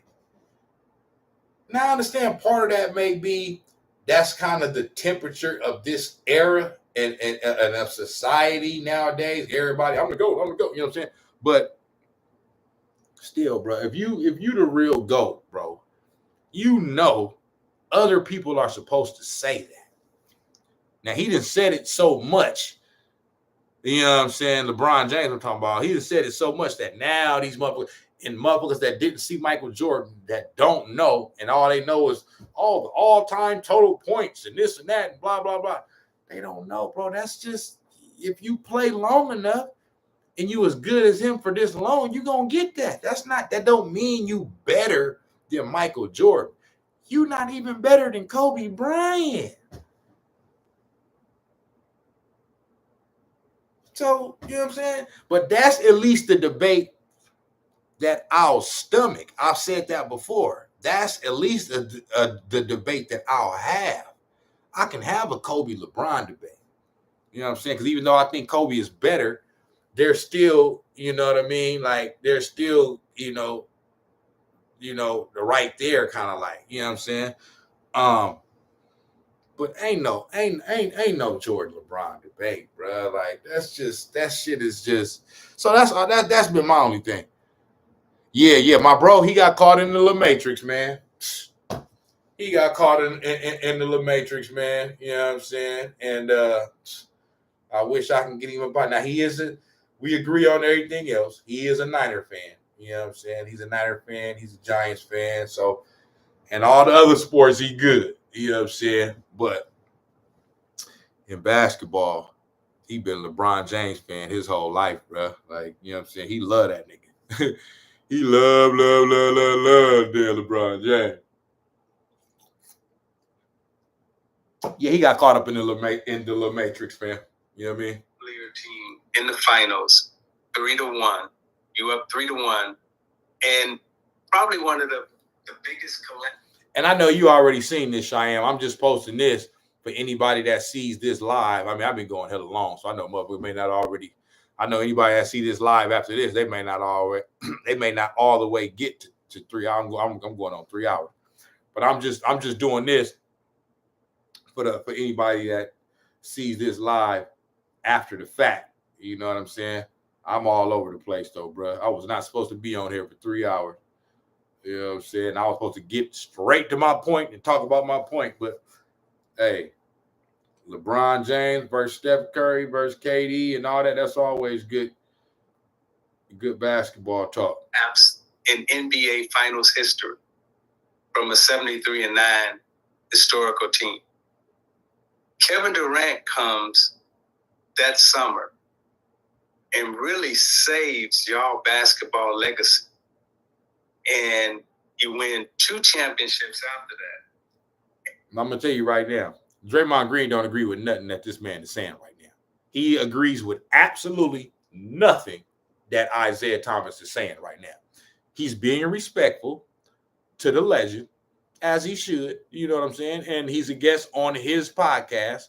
So I'm going to let you get your shit off and say what you say. But I'm telling you right now, by that expression on Draymond Green's face, he 1,000% disagree with what Isaiah Thomas said, but he's not going to say it because he's going to be respectful. You know what I'm saying? He is going to end up saying something, you know what I'm saying, that kind of lets you know he got a little pushback right there. But yeah, he don't agree with that. And he shouldn't agree with that because it's not true.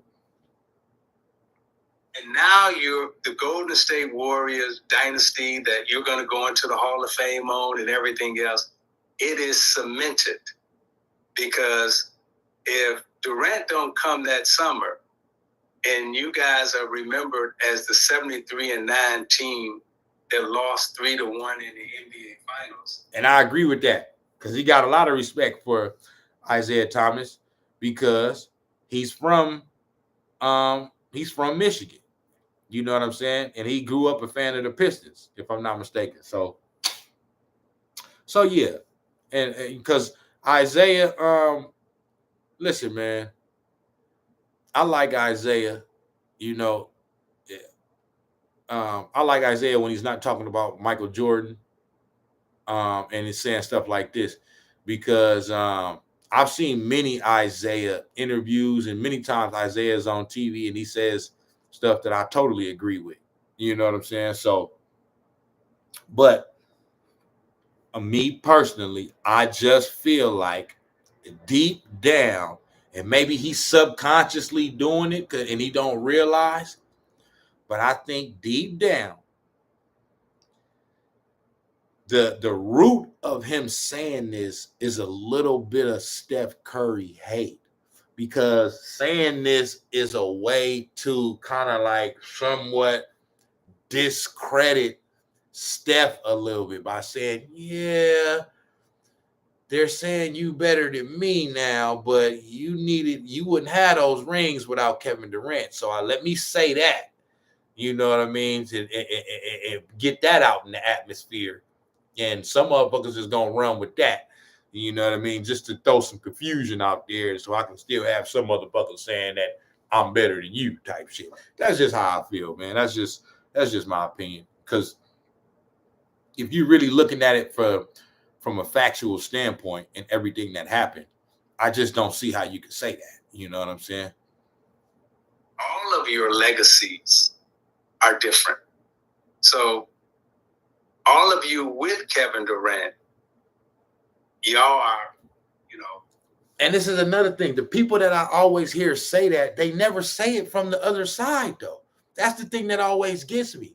It's always, when somebody wants to hate on the Warriors or hate on Steph Curry, it's always Kevin Durant came to save their legacy and save the Warriors' legacy and save Steph Curry's legacy or whatever. But they always seem to leave out the fact that he hasn't won anything without the Warriors.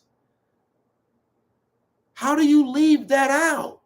How does that not factor in to the point that you're trying to make? I just don't get that. How do you not factor in the fact that, so the only time you was able to get over the hump and win a championship is with a team that had already won a championship before you got there and were already an all-time great team? But when you don't have that team, you can't win? I don't get the logic in that, bro. It's like you're making a point. You're not telling the whole story. Like you're leaving some shit out. That's my problem with it. Like, you know what I'm saying? You're not telling the whole story. Like when you say it like that, you're making it seem like Kevin Durant had already won 2-3 championships and shit, and the Warriors ain't won nothing, or the Warriors maybe have won that one, but still, the Kevin Durant won 2-3 championships and was done where he was done and wanted to come over here now, and then he won more championships. That's not what happened. He didn't have he didn't have nothing, and he ain't had nothing since then. So I could kind of maybe see that. Even then, I still wouldn't agree with it fully, but I could kind of see that point if the Warriors never won a 4th championship, and if Kevin Durant somehow found a way to win a championship after leaving us, then I could kind of see that. But we won a whole championship after him. So that's one before him and one after. Bro, you know how hard that is, bro? They won a championship before and after. And the one they won after, they beat the team that swept him.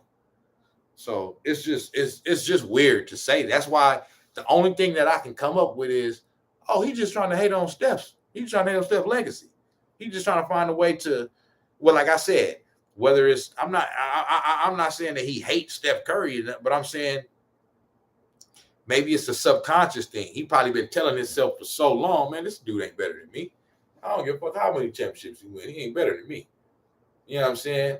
And when you feel that way, you've been feeling that way for so long, it's subconsciously just in your mind frame. So maybe, like I said, he's just subconsciously doing it and not really intentionally like trying to hate. But I just don't see no other explanation for why you would say this. And then not only would you say it, but you're saying it to a guy was on that fucking team in Draymond Green. Like, that's on this team. Like, I just don't get it. Right? And that was a powerful moment in sport that he should be rewarded for, but also your team should be rewarded for accepting. So Kevin Durant should be rewarded for going to a team that already won a championship and won 73 games and barely lost the NBA Finals in a game. He should be rewarded for that, bro. It was easy. How should he be rewarded for that, bro? Like, you get rewarded for, he already been rewarded. Like, you get rewarded from the fact that, okay, you was on the team, you helped the team win. I'm not saying he didn't help the team win a championship and win championships. He did help. You know what I'm saying? But he did his job. He did what he was supposed to do. You know what I'm saying? Like, so I don't understand. I totally disagree with that, bro. A juggernaut like that and being able to incorporate that he should be rewarded for, but also your team should be rewarded for accepting a juggernaut like that and being able to incorporate it. And what y'all did was beautiful, man. It was beautiful. So I hope that didn't hurt you in any way, but I did want to acknowledge him and y'all for that beautiful moment. If you've been in a car accident. What? You want to acknowledge him and the team for that beautiful moment and all that when he didn't even, because Isaiah Thomas just offered that. You know what I'm saying? Like, he wasn't asked about it, because you remember he was like, let me just say this real quick. Let me say this real quick. And hopefully this don't offend you. And hopefully this don't. But Kevin Durant came and saved y'all legacy. You know that, right? Yeah, you just offended him, bro. Like, I'm sorry. You just offended him by saying that shit. This nigga don't fuck with KD like that. At one point, maybe he did, but I'm not saying they enemies, because they're not enemies. You know what I'm saying? They're you know what I'm saying? They're cordial, but he don't fuck with KD like that, bro. And I'm telling you right now, he disagree with everything that nigga just said right there about saving that legacy. Like, that's not, he don't agree with that. Don't call an attorney. Use this AI app instead. That. But I did want to acknowledge him and y'all for that. Draymond Green pick and roll. 2015 sphere action. Or like, yo, K coming here opened up a totally different thing. Like, you know, we were destroying everybody. The most feared action in the NBA was a Steph Curry, Draymond Green pick and roll. 2015, 2016, it was the most devastating action you can get to in the NBA during that time. Teams started figuring out how to guard it. When teams started figuring out how to guard that, you know what we did? Kevin Durant came in and it's like, oh, you figured that out? All right, well, let's go see you figure this out now. We're going to get a ball to this dude. He's going to go score. And if you dare send a double. I agree with that. Now, I agree with, see, and that's why you need him. That's why I agree with that. That part I agree with, because he did give, Kevin Durant did give the Warriors what's the word? Entity. Not entity. He gave them he gave them something that they didn't necessarily have. Steph Curry did end up. Steph Curry was already that, and he has grown more into that later into his career, especially in 2022. But he was so smaller, you know what I mean? He put on a little something and he built a little girth, you know what I'm saying? But he was so smaller that you could get physical with him, man, and you could find a way to, you know what I'm saying? And you can get physical with KD too, because it's happened. But with all of that talent on the court, it's only so much you can do. You know what I'm saying? So just like Draymond said, if you go down there and if you double Kevin Durant, that's the reason why they were so lethal, bro, because you it's like pick your poison, my nigga. It's nothing you can do. It's absolutely nothing you can do. You know what I'm saying? Like, you gotta either, if you double KD, nigga, you got Clay and fucking Steph running around here, nigga. It's curtains. You got Clay out here scoring 37 points in a fucking quarter, 60 points off motherfucking off fucking 7 dribbles and shit. Come on, man. Like, these motherfuckers was ridiculous. That's why they hated on Kevin Durant so much coming over here. Because it was like, bro, you making this shit unfair. You know what I'm saying? But don't try to do that and then act like you deserve all this motherfucking credit. He deserve all this fucking credit and shit, nigga. Them was 2 easy rings for Kevin Durant. He didn't have to do nothing. You know what I'm saying? But what he did, nigga, it was easy for him because of who he was playing with. People fail to realize that. You know what I'm saying? He didn't have it that easy like that. That's why it got harder in the playoff for him when he was with the Thunder, when he was with the motherfucking Nets, Brooklyn Nets, and now with the motherfucking Phoenix Suns. Phoenix ain't doing nothing. Phoenix ain't gonna do nothing. Ain't not doing nothing this year. They have first round, second round knockout, my nigga. Period. Point blank. I wouldn't be surprised if they make it to the Western Conference Final. You're not beating the Denver Nuggets. If the Denver Nuggets is fully healthy, you're not beating them, bro. You just not. They better. Ain't no answer for Nikola Jokic. There is no answer for him. There's none. You can't do nothing with him, man. My nigga said, I think Draymond want to get that 5th ring badly after that statement. Nah, for sure he do. For sure you motherfucking want to get that. He's like, oh, okay. Because it's like, bruh. Y'all still own this, bro? After the 4th ring? Even after Kevin Durant? And we won another championship? And y'all still want to talk this, he saved our legacy shit? At this point, it just is what it is, bro. They just not going, they going forever. They're going to forever, what you call it? They gonna forever feel how they gonna feel. You ain't gonna change nobody's mind, bro. If you still feel that way, even after the 4th championship, my nigga, there's nothing else that can be said. Like, it's the one before him should have been enough to show that making a statement like that is totally fucking idiotic. You know what I'm saying? Just the one before him should have been enough. You know what I'm saying? The one after him is just like, if you still got that same rhetoric, I mean, big dog. Your ass is just, what the fuck? That's just weird shit. So, because it's been proven that it's not true and it's not the case. You know what I'm saying? Going to double off me. You're never leaving Steph. You're never leaving Clay. So if you send a double team, you're only helping off me. Well, now we got to counter to that too. You go double off of me, I'm going to catch. And if I'm not shooting, I'm handing off to one of these guys and they shooting your eyeball off. And so we came up with counters to all of that. And I think, I am never one that's going to be like, yo, K got championships because he came here.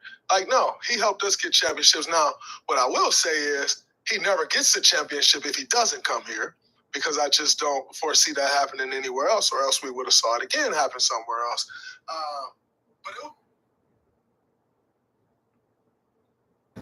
Come on, man. It's just. I mean, you got to go off what the facts is. You got to go off what reality has shown us. You can't go off of ifs and wouldas and couldas and shouldas and all this other shit.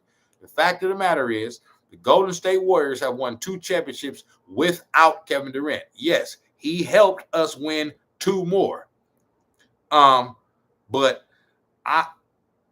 there's no way to prove it. You know what I'm saying? But I believe that if Kevin Durant never came over here, the Warriors would still at least have 3 rings. Maybe they don't have 4, but they got 3, my nigga. They got 3. You know what I'm saying? They would have won another 2, my nigga. Like, straight up, my nigga. Like, you know what I'm saying? Maybe they don't go back to back. Maybe they win one of those championships. Maybe they win in 17 and don't win in 18. Or maybe they don't win in 17 and win in 18. And then they win that one in 22. You know what I'm saying? But I'm still saying that they would have had at least 3 rings. So, you know what I mean? And it's not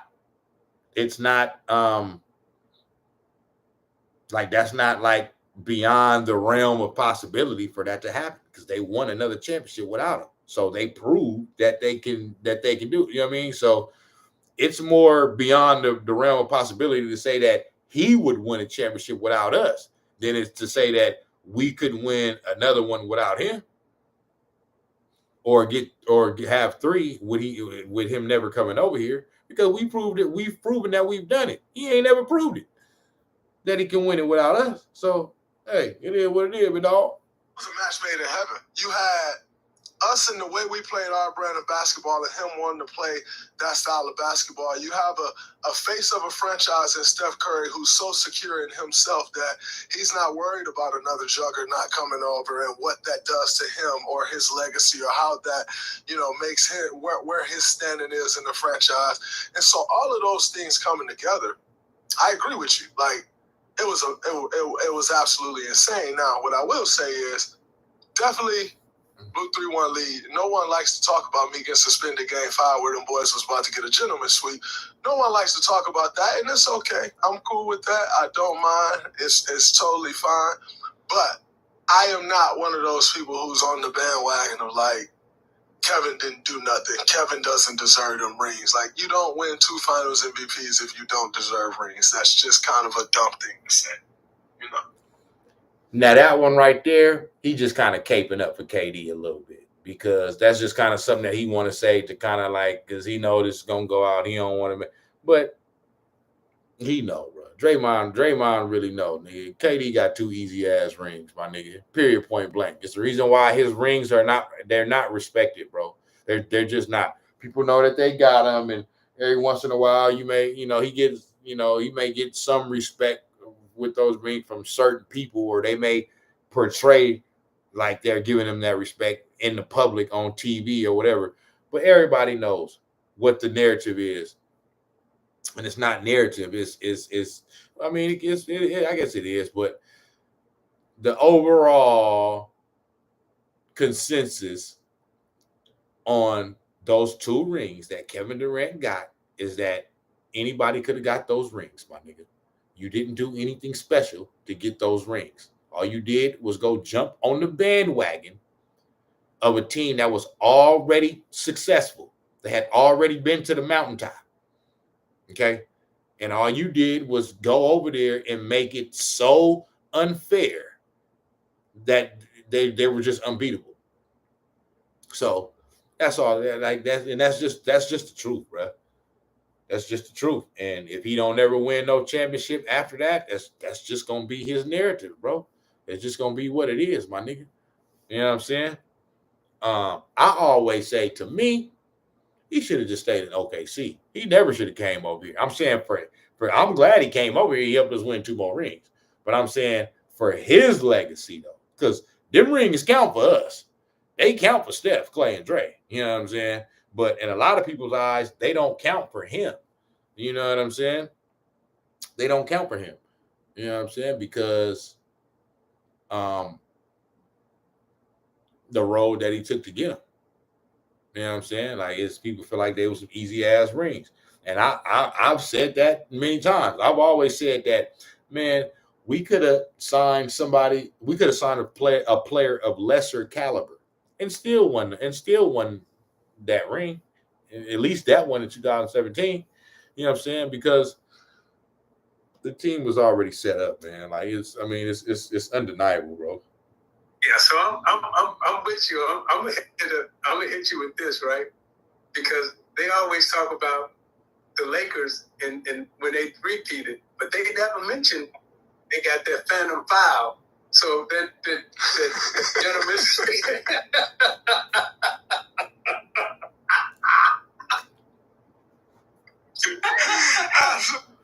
He talking about that foul against Kareem Abdul-Jabbar.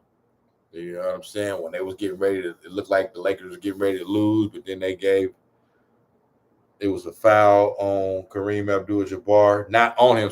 They saying somebody fouled him. I guess he didn't really get fouled, or if you go back and look at the footage, it was a call that you didn't have to make that call, basically. You know what I'm saying? If it was a foul, he was barely fouled, nigga. You know what I'm saying? So the consensus has always been, without that foul, that the Pistons win that finals. You know what I'm saying? Maybe they do, maybe they don't. You know what I'm saying? But yeah. They was out there. They gave that ghost foul on Lambeer. You know what I'm saying? So but hey, it is what it is, man. It happens. This is the last one I'm gonna do though, real quick before I jump up off here. And this is the one where I'm kind of like, bro, stop hating on Steph, bro. If you're finally ready to take a trip without Stop hating on Steph, man. why stay at a hotel with more kids? Come on, man. The commercials be going crazy. Get an Airbnb and get a place to yourself. Dad, don't forget about my new clean. Sweetie, I can't make the picture, sweetie. I can't even skip the shit. They want you to watch this whole motherfucking shit. I ain't trying to get these niggas no promotion on my shit, nigga. Niggas ain't paying me. Draymond Green Show YouTube channel. For basketball, it is good for. What's up, everybody? Welcome to the Drake Tube channel. So make sure you support Point Guard Conversation. Like, obviously, you're right up there. Obviously, Steph's right up there. They talking about the all-time point guard Right up there. But how do you conversation. look at that debate? Or do you even think like those should be debates? They should be the debates because they're good for basketball and it's good for, we always want the general public to be interested in what we're doing, good or bad. Right? Absolutely. So when you define the position of point guard, this is an era where they say we are positionless. But then you want to say, okay, well, he's a point guard. He's not a point guard. So let me just tell you the way I think about point guards. See, And the Golden State Warriors, you are the point guard. You have more assists than Steph. You bring the ball up. You initiate the offense. You set the defense. You run the show. Steph comes up. See, he trying to talk about Draymond Green as the point guard. I understand what he's trying to say. Draymond Green initiates a lot of that, and he's going to say this later on in this same clip. But Steph Curry is the point guard, bro. Period, point blank. He's the point guard. Draymond Green brings the ball up sometime. Steph Curry brings the ball up sometime. Klay Thompson brings the ball up sometime. Pajinski brings the ball up sometime. When Iguodala was here, he brought the ball up sometime. Sean Livingston brought the ball up sometime. Like, bro,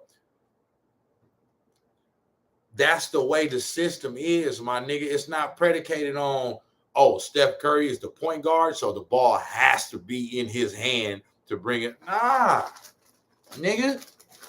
If they would have done that this whole era, they probably wouldn't have 4 rings. So to me, he's trying to put his own spin on. Well, this is my opinion of what a point guard is and what a point guard should be. The game has been revolutionized, Isaiah Thomas. So every point guard ain't so ball dominant like that. Some still are, but some aren't. But if you're the point guard and that's your position and that's your title, you're the point guard. I'm trying to say, oh, well, no, he's really a shooting guard. No. He's the point guard. Screens, he catches, and he shoots. And he's one of the greatest shooters ever.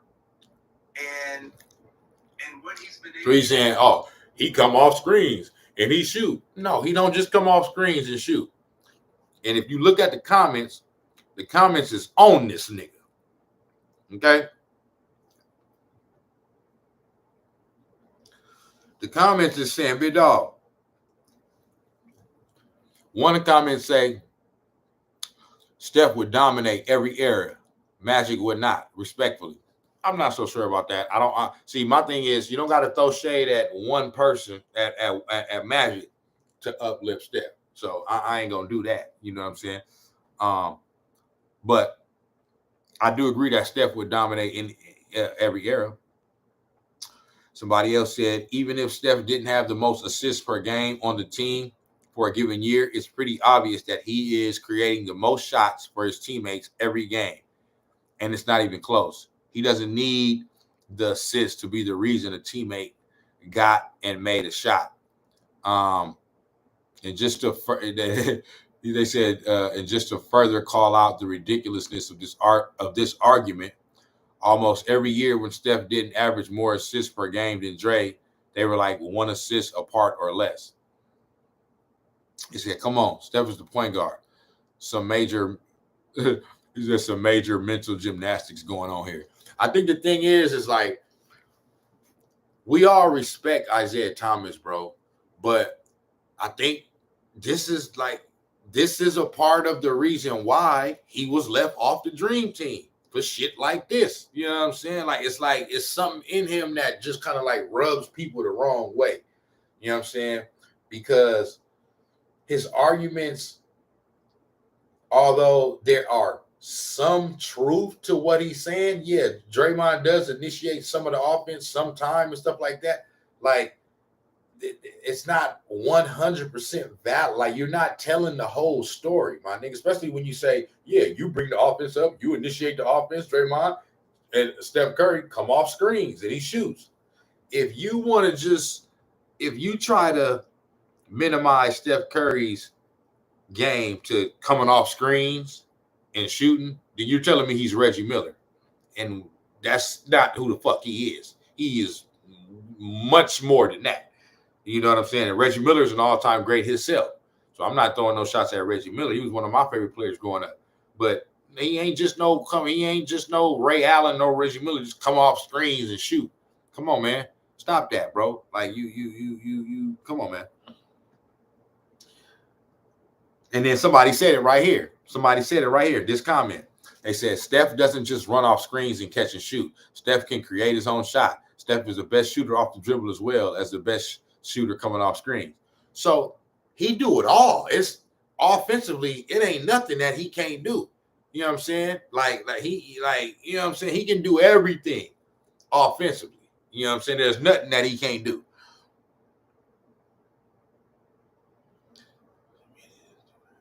Somebody said Steph comes off screens, he catches and somebody said social media's two favorite ways to discredit Curry in one sentence. He needs screens and he's just a shooter. Usually a sign of either a hater, someone who never watched him play, or someone who just doesn't understand basketball at all. That's all this can be. And that's what I'm saying. It's only those three things. You either a hater, which I think Isaiah Thomas is doing to Steph Curry. Like I said, maybe subconsciously. And I know Cheyenne, you fuck with Zeke. I'll fuck with Zeke too. I'm just this is just my opinion on this situation right here. You know what I'm saying? He's either a hater, someone who never watched him play, which we know he's watched him play, or someone who don't understand the game of basketball. We know Isaiah Thomas understands the game of basketball because he's one of the greatest players of all time. So in my eyes, it's just a little bit of player hating going on, dog. That's all it is. A little bit player hating. somebody else said,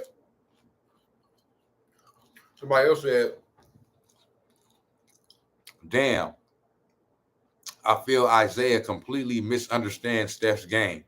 Steph has always said it's Nash and Reggie who he combined, meaning Steve Nash and Reggie Miller. That's a good comparison or analogy or whatever.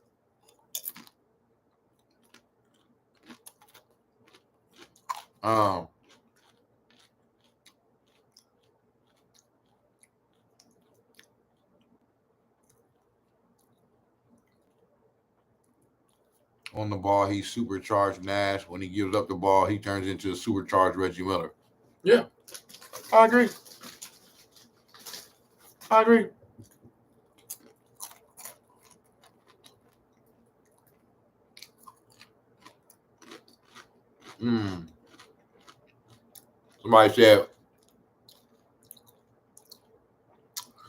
Somebody said, why do they constantly put out false narratives of Steph?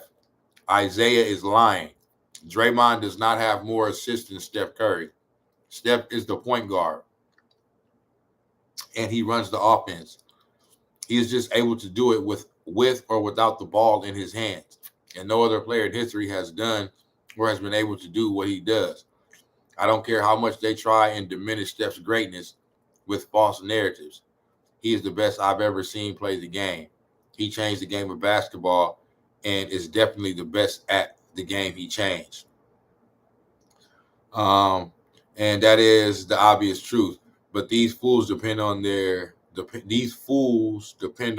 fools to believe the nonsense they spew. You know what I'm saying? And yeah, I mean, you know, it's just one of those things, man, where as soon as I heard Isaiah say this, it threw me off. I got Zeke's point about the Draymond running the point. But when he said the Warriors had no point guard, I was like, you kidding me on that? Yeah.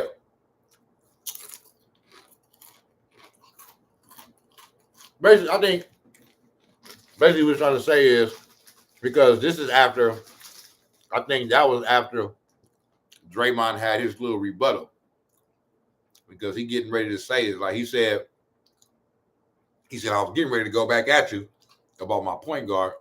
But that last thing you said, I agree with you. So once Draymond had his little rebuttal, then Isaiah Thomas came back and said that, like, that they don't have no point guard. But I don't think he was trying to say that they don't have a point guard. He was just trying to say, because Draymond broke it down for him, like, it's the way our system is run, bro. That's what it is. And if not for that, it's not the system, it's the players in the system. But if you got these type of players within this system, and can you combine that, that's the reason why they turned into a dynasty. You know what I'm saying? So if Steph was just dominating the ball and this and that, like, they probably wouldn't have 4 rings. You know what I'm saying?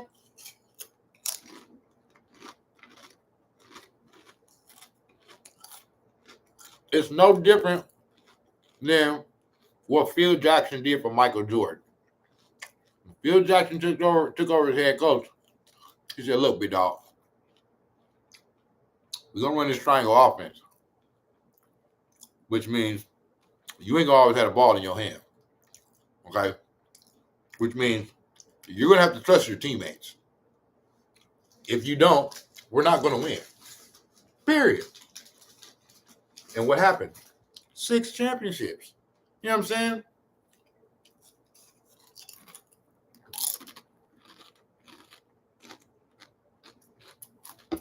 Like Steph can be a traditional point guard. Like he's proven that. Like by this point, he has nothing else to prove. You know what I'm saying? I just disagree with what Isaiah Thomas said about a few of these topics when he was on the Draymond Green show. Okay. I don't got a problem with it, with him having disdain for Michael Jordan, and they, I don't got a problem with that. My thing is just like, bro,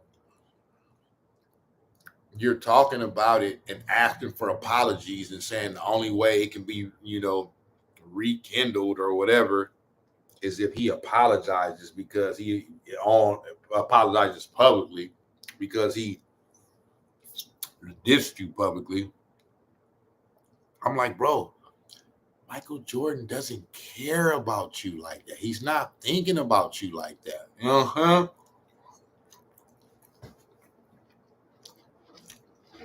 And then y'all know my opinion on the KD saved the legacy thing. And then this is the who's the greatest point guard of all time shit and all that. So now he's trying to answer that.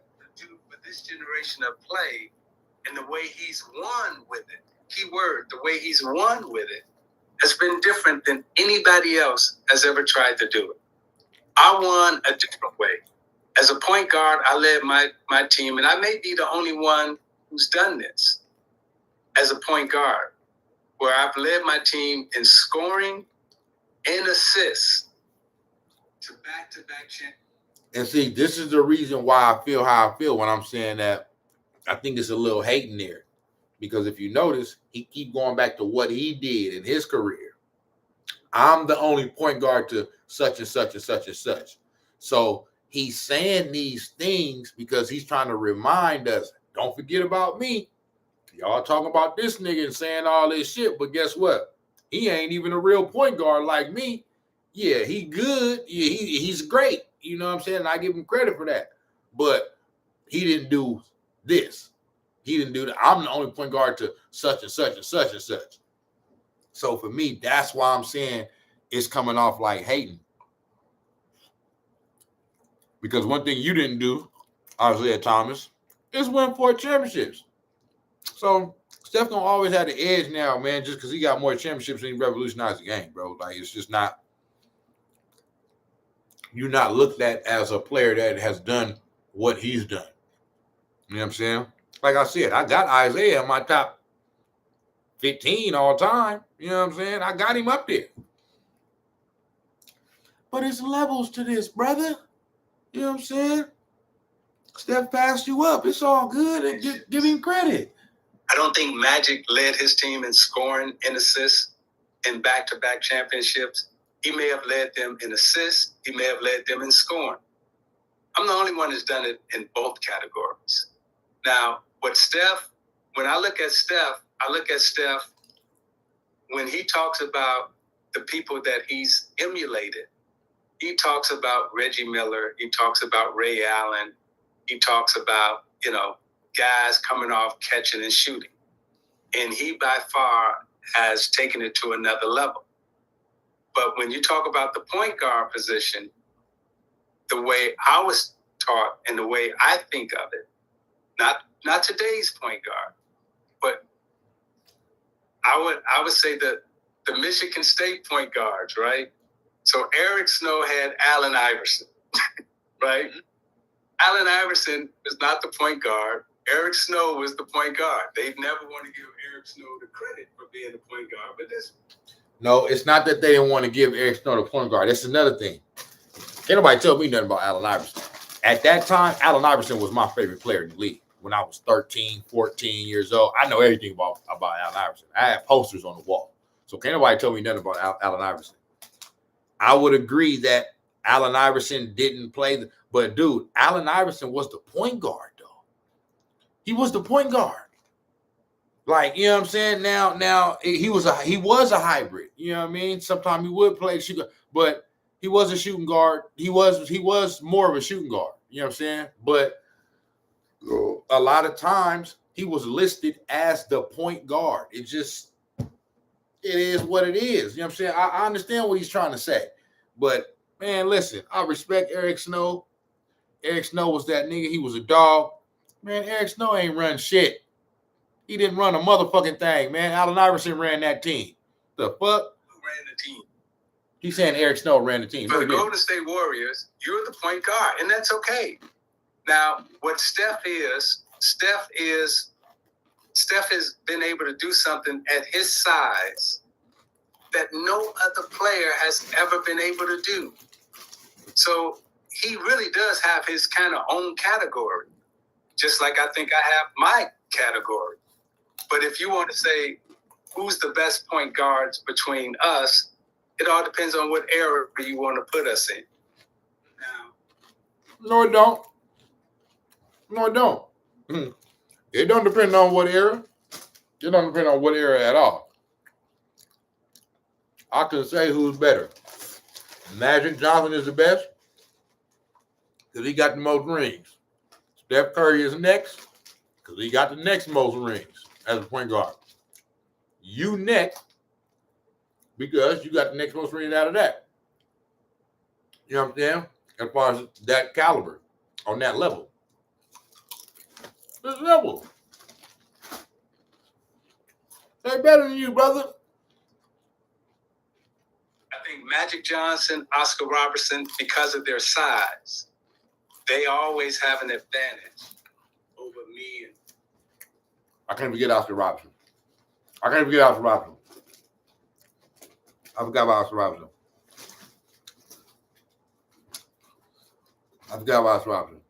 To me, Oscar Robertson is over Kevin Durant and Dr. J. So earlier when I was talking about rounding off that 15th, it got to be Oscar Robertson. I forgot about Oscar. Can't forget about Oscar. Oscar was that dude. Steph, in a real basketball game, right?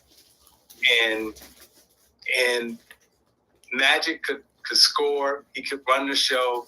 And to me, he's the best to ever do it. Second best is Oscar Robertson. And I would say, in terms of the way I had to do it in my era, the little guys, don't nobody compete with me. But I would also say with Steph Curry, the way he has done it, nobody could compete with him.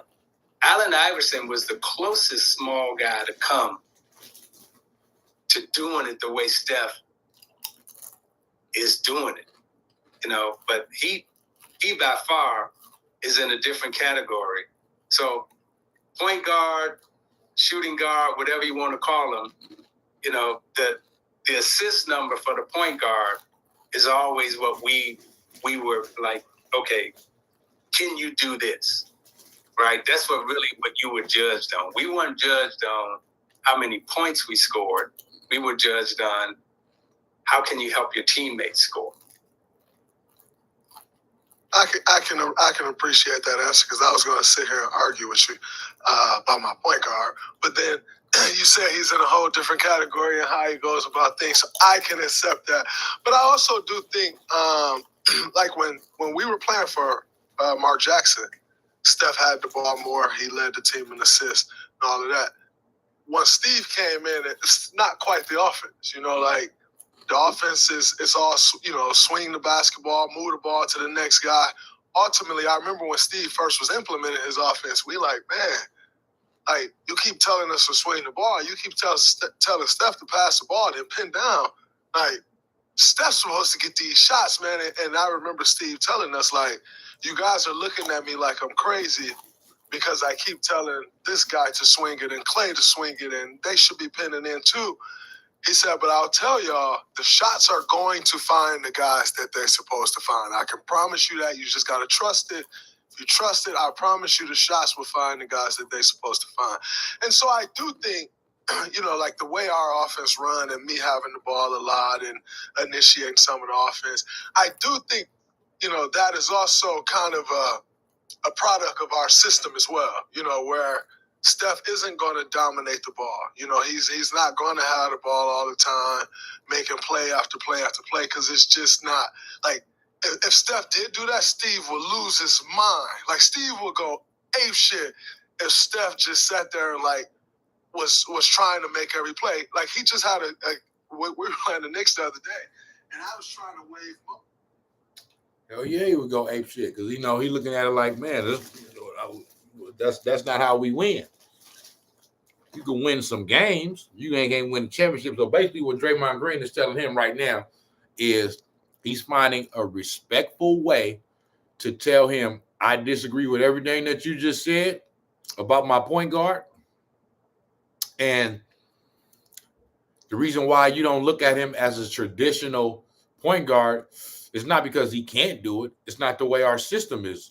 It's because it's not the way our system is designed. It's not designed for him to have control over the ball and dominate the ball all the fucking time, like fucking James Harden with the fucking Rockets or some shit. You know what I'm saying? That's not the way our shit is designed. Kobe said it way back in the day, man. Kobe Bryant is probably top 3 smartest basketball players of all time. Okay, he said it. James Harden ain't gonna never win a championship playing like that. It's just not gonna happen. It's not gonna happen. You can't win like that. You know what I'm saying? So Draymond Green is basically finding a respectful way to tell him, listen, Steph Curry can be the same type of point guard you was, or Magic was, or dominating all that. She can do all that.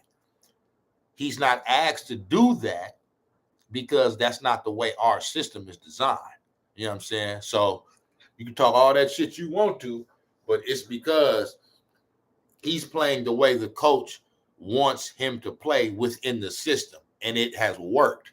He's won 2 MVPs under that system. One of them unanimously, and he's won 4 championships.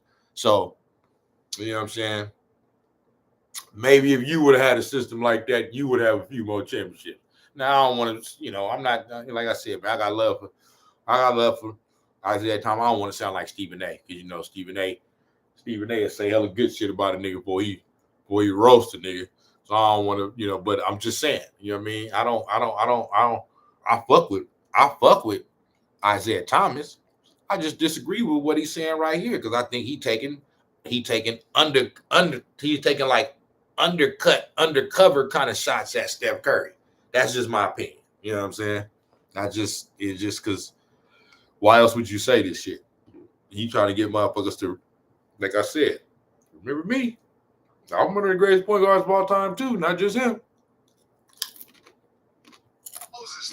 We ain't forgot about you, Zeke. To get Steph coming off the pin down, he pulled me to the side. He's like, yo, just swing it to Moses. Like stop trying to get the ball to Steph. Like, it'll find Steph. You got to swing that ball to Moses. And I'm like, all right, cool, I got you. But, I think Steve would lose his mind if Steph was trying to lead, if he was putting himself in a position to lead the team in assists or do it that way. I don't think it would necessarily work for the way Steve wants us to play either, The thrill and excitement of March Mania is here. And I love the fact that he said that. You know what I'm saying? And I love the way he said it. He's like, I ain't got to go back. I ain't got to argue with you and go back and forth and make it seem like we arguing. I'm going to say it in a way that's respectful. You know what I'm saying? So I fuck with that. You know what I mean? Draymond Green gonna have a nigga back, man.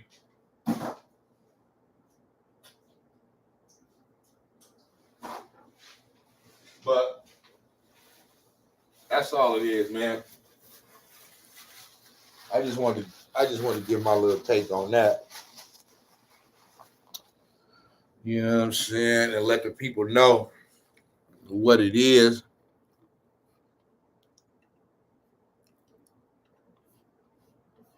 What it is and what it ain't.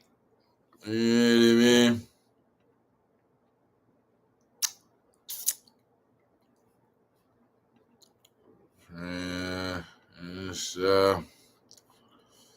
But yeah, though, man. I'm finna get up off here.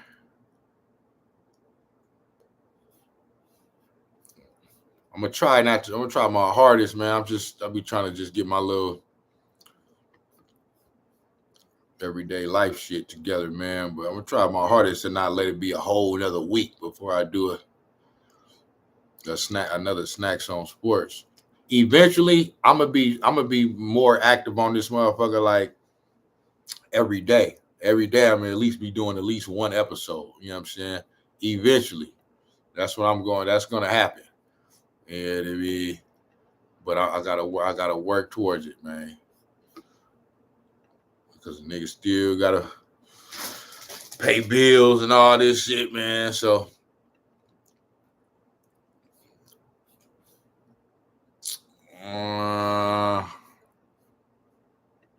what's this? I'm just sharing the live right now. Even though I'm about to get off, but they can still see it later on and shit. Bam. Let me share it on Twitter. Yes, sir. But yeah, though, I'm finna get up off here, man. It's almost 12 a.m. I done been on this bitch for damn near 4 hours. Right on. All my niggas for tapping in. Cheyenne. You did. Like I said, hopefully the sports world give me some good content over the next day or two so I can come back with something. You know what I'm saying? But yeah, I'm going to see you in a minute, though, bro. Hopefully I'll be back on this motherfucker tomorrow or something. You never know. I'm gone, though. Snax on Sports. I'll be back with another one.